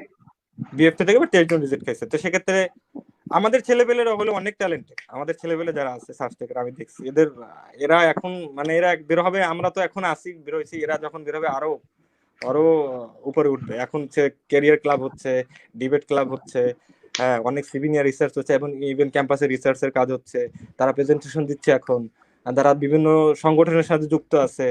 বিভিন্ন আমি দেখলাম ক্যারিয়ার ক্লাবে ওইটা কি বলে আইএসসিএ বাংলাদেশ, ওটা শুধু বুটিক সিনরে পার্টিসিপেট করতে। আমি সবসময় একটা ইনিশিয়েটিভ ছিল যে আসলে আমরা কিভাবে করি। তো দেখা যায় আমাদের ক্যাম্পাসটা অনেক দূরে ঢাকা থেকে, তো যার জন্য আমাদের অনেক সমস্যা হয়। তো এরপরও এই সমস্যা এর ভিতর থেকেও আমাদের ছেলেপেলে যারা আছে এরা অনেক কোর্স করতেছে, অনেক কিছু করতেছে, এটা নিয়ে আমি আসলে হাইলি স্যাটিসফাইড, এবং তারা আমাদের থেকেও ভালো পজিশনে যাবে, এটা আমি সবসময় এক্সপেক্ট করি। আর আমি আর কথা বলি, কেউ কাইন্ডলি দয়া করে যারা আছে জুনিয়র যারা আছে তাদের প্রতি আমার একটা রিকোয়েস্ট, ইলিস্ট্রেশনে ফটোশপ অথবা ইলিস্ট্রেশনের কাজটার জন্য শিখে কেউ, বা যদি আমাদের দেশে যেহেতু এই সফটওয়্যারটা পাওয়া যায় ইজিলি অ্যাভেলেবল, তো এবং ফ্যাশন ইলিস্ট্রেশন এই কাজটার জন্য তারা শিখে, অ্যাটলিস্ট তাদের জন্য ডিজাইন সেন্সটা ক্রিয়েট হোক। কারণ জার্মানিতে যারা আসে এখানে জবের জন্য ফ্যাশন ডিজাইনের বা ফটোশপ বা ইলিস্ট্রেশনের কাজটা তারা চায়। ইভেন দো আমি বলবো এসএপি একটা সফটওয়্যার আছে, এসএপি এর যদি কোনো কোর্স থাকে বাংলাদেশে, সেই কোর্সের জন্য সে পার্টিসিপেট করে এসএপির কাজটার জন্য সে শিখে, কারণ এসএপিটাও এখানে জার্মানিতে চায়, বিশেষ করে সাপ্লাই চেইনে। সো আমি বলবো এসএপি এবং ইলাস্ট্রেশন এই দুটার জন্য তারা অ্যাটলিস্ট বেসিক আইডিয়া, অথবা তারা জন্য যতটুকু পারে অতটুকু তারা কমপ্লিট করতে পারে। এসএপি বলতে আরেকটু ক্লিয়ার কর, আসলে টার্মটা বুঝতে একটু কষ্ট হবে। আচ্ছা, এসএপি Just- বলতে এসিপিএল ইজ বেসিক। জার্মানি তো অনেক ধরনের সফটওয়্যার আছে, প্রোডাক্ট লাইফ সাইকেল ম্যানেজমেন্ট আছে যেটা বায়ারদের লাগে। ওখানে স্টাইল ক্রিয়েশন থেকে শুরু করে সবকিছু ওখানে করে। হ্যাঁ, সবকিছু একটা প্রোডাক্ট কোথায় আছে এখন, এটা কিংবা জার্মানিতে নাকি আটলান্টিক মহাসাগরে, সবকিছু ওখানে দেখা যাবে। স্টাইলটা ক্রিয়েট করা লাগবে। হ্যাঁ, যে আমি স্টাইলের নাম দিব, আচ্ছা ঠিক আছে স্টাইলের নাম দিব, অন্যটা নাম দিলাম, ওখানে স্টাইলটা ক্রিয়েট করা যায়, সবকিছু ওখানে করা যায়। তো এই সফটওয়্যারটা সম্পর্কে অ্যাটলিস্ট একটা বেসিক আইডিয়া নেওয়ার জন্য আমি বলি এসএপি একটা ব্যাকগ্রাউন্ড ক্রিয়েট করে আসলে। এরপর রিপিট যদি কিছু জানা থাকে এক্সট্রা তুই মানে বলতে পার। আলটিমেটলি হচ্ছে প্রোডাক্ট লাইফ সাইকেল ম্যানেজমেন্ট যেটা, তাই তো? এটা নর্মালি হচ্ছে বিগ বিগ যত জায়ান্ট বায়াররা আছে, এরা তাদের প্রোডাক্টের একটা লাইফ সাইকেল ক্রিয়েট করে, যেটা সম্বন্ধে যে কোনো পজিশন থেকে যে কোনো জায়গা থেকে ওই প্রোডাক্টটা সম্বন্ধে যে কোনো সময়ই একটা আইডিয়া নেওয়া যায়। তো তো বড় কোনো বায়ারের ক্ষেত্রে কাজ করার ক্ষেত্রে পিএলএম টা আসলে খুব জরুরি, মানে এরকম এখন ব্যাপারটা এরকম আমি যতটুকু হ্যাঁ, জানি। পিএলএম টা জরুরি, কিন্তু পিএলএম কোথাও কোনো সফটওয়্যার অ্যাভেলেবেল না, কোথা থেকে কাজ শেখা সম্ভব না। না। আমি যতদূর জানি, আমার অ্যাটলিস্ট এই কিছুদিন আগে আমি একটা বায়ারের সাথে আমার কথা হয়েছে, সে বাংলাদেশি বায়ার। তার কাছে বলছিলাম যে ভাই পিএলএম এর কাজ কিভাবে শিখবো, ঠিক আছে, কারণ পিএলএম এখন অ্যাক্সেস নাই। পিএলএম মানে এটা কোম্পানির জন্য, এটা বাইরে কোনো অ্যাক্সেস নাই, এটা সিস্টেম আজ লাইক। এই যে সিএন্ড এর জন্য আমি শিখছি, কিন্তু পিএলএম এর কাজ করতে হয়। এমএনএস এ যারা কাজ করে এরা সিএন ইয়াতে কাজ করে, পিএলএম এর কাজ করে। টম টেইলর পিএলএম আছে এদের নিজস্ব। তো আমি বলবো যে এসিপিটা যদি কেউ শিখে তাহলে দেখা যায় তার পিএলএম এর অ্যাটলিস্ট 20 থেকে 30% কাজটা সে অনেকটা ইজিলি গ্র্যাব করে ফেলতে পারবে, কারণ এসিপিটাও অনেক একটা হিউজ সফটওয়্যার। এসিপিটা খুবই ইম্পর্টেন্ট। তো আমি বলবো যে এসিপিটার জন্য, এসিপির অ্যাটলিস্ট বেসিক আইডিয়াটার জন্য নেয়। ইলিস্ট্রেশন যেটা আছে, ফ্যাশন ইলিস্ট্রেশন কিভাবে করে, কালার কনসেপ্ট কিভাবে আসে, তারা যেন যতটুকু পারে কোর্স কমপ্লিটটা করে, মানে করতে পারে যেন অ্যাডভান্স লেভেলে। আমি যদি বলি কেউ যদি অ্যাডভান্স লেভেল ইলিস্ট্রেশন শিখতে চায়, কারো যদি দেখা যায় আঁকার হাত ভালো বা ফ্যাশন ডিজাইনের হাত ভালো, তা আমি বলবো যে তাহলে যেন তারা ইলিস্ট্রেশনের সফটওয়্যারটা সম্পর্কে ভালো দক্ষতা অর্জন করে। এটা আমার জুনিয়রদের প্রতি একটা সাজেশন থাকবে যে তারা যেন এই কাজটা করে। যদি এটা করে আসতে পারে তাহলে আমি মনে করবো আমাদের সাস্টেকের ছেলেপেলে আরো চাকরি পাবে। এরা অনেক দূর আবার। তবে ইনশাআল্লাহ। একটা পয়েন্টের সাথে আমি একটু যোগ করতে চাই, ছোট্ট একটু সময় নিব একটু। সেটা হচ্ছে যে আঁকার হাত যাদের ভালো, এরা চাইলে হচ্ছে মুড বোর্ড তৈরি করে রাখতে পারে, নিজের কোনো মানে কি বলে ওয়েবসাইটে ক্রিয়েট করে না, পোর্টফোলিও টাইপের। তৈরি করতে পারে। সো হ্যাঁ, যেমন গুগল সাইটে কিন্তু ফ্রি কিছু সাইট আছে, যেই সাইট গুলোতে চাইলেই নিজের মতো করে নিজের আমি নিজে একটা ডিজাইন করলাম, নিজে একটা ছবি আঁকলাম বা ড্র করলাম, ওটাকে একটা জাস্ট ডকুমেন্ট আকারে ওয়েবসাইটের একটা পোর্টফোলিও আকারে তৈরি করে রাখা যায়, যেটা আসলে পরবর্তীতে যেমন অনেক ইউনিভার্সিটিতেই দেখি যে তোমার কোনো পোর্টফোলিও আছে কিনা সেটা শেয়ার করো, ওয়েবসাইট থাকলে ওয়েবসাইট শেয়ার করো। যেমন ওই যে সাকসিয়ান ইউনিভার্সিটি অফ অ্যাপ্লাইড সায়েন্স, যেটার কথা জাহিদ বললো, ওখানে পোর্টফোলিও নেদারল্যান্ডসে, লাগে। ওখানে কিন্তু ওখানে পোর্টফোলিওটা পোর্টফোলিও খুবই গুরুত্বপূর্ণ। সো যদি কারো পোর্টফোলিও যাতে যে পোর্টফোলিও কোনো থাকলে আঁকা, তুমি হাসতে হাসতে একটা জিনিস আঁকছো, কোনো একটা ইভেন জিনিস ইভেন আঁকছো, ডিজাইনার, ওটাকেই তুমি ওখানে দিয়ে দাও, খুব সুন্দর হয়েছে। ইভেন অ্যাপারেল ডিজাইনার যারা ফ্যাশন ডিজাইনার, তাদের ইন্টারভিউ থাকে তোমার পোর্টফোলিও দেখার পরে তার ইন্টারভিউ হয়। হুম। সো পোর্টফোলিও খুবই ইম্পর্টেন্ট থিং, এবং এর জন্য আমি বললাম যে ফ্যাশন ডিজাইনে বা যারা আছে বা জীবন কেউ যদি প্রোডাক্ট ডেভেলপমেন্টে কাজ করতে হলে অ্যাটলিস্ট তার এই সেগমেন্টে তার একটু বেসিক নলেজ থাকা দরকার। অতটা ডিপলি না ফ্যাশন ডিজাইনারদের মতো, বাট তার বেসিক সেন্স বা কালার সেন্স সম্পর্কে তো ভালো ধারণা থাকতে হবে। তো আমি বলবো যে এসএপি এবং ইলাস্ট্রেশন এই দুটো যেন ভালোভাবে শিখে, এবং তারা যদি পারে পোর্টফোলিওটা যেন তারা ক্রিয়েট করে। আমার ছোটদের প্রতি এটা আমার একটা উপদেশ থাকবে। অসংখ্য অসংখ্য ধন্যবাদ জাহিদ হাসান ভাই এবং নিধি হাসান ভাই, আপনাদের দুইজনকেই। আপনাদের কাছ থেকে আমরা অনেক কিছু জেনেছি এবং শিখেছি, এবং আপনাদেরকে আরো একবার ধন্যবাদ দিতে চাই আমাদের সাস্টেক ক্যারিয়ার ক্লাবের আজকের টেক্সটাইল আড্ডা সেশন 2 এ অংশগ্রহণ করার জন্য। এবং আমাদের সাথে দর্শকরা যে দেশের যে প্রান্ত থেকে যুক্ত হয়েছেন, সবাইকে আরো একবার অভিনন্দন জানাচ্ছি। এবং আমাদের সাস্টেক ক্যারিয়ার ক্লাবের পরবর্তী প্রোগ্রামের আগ পর্যন্ত আপনারা সবাই সুস্থ থাকবেন, ভালো থাকবেন, সেই প্রত্যাশায় আজকে এখানেই বিদায় নিচ্ছি। আল্লাহ হাফেজ।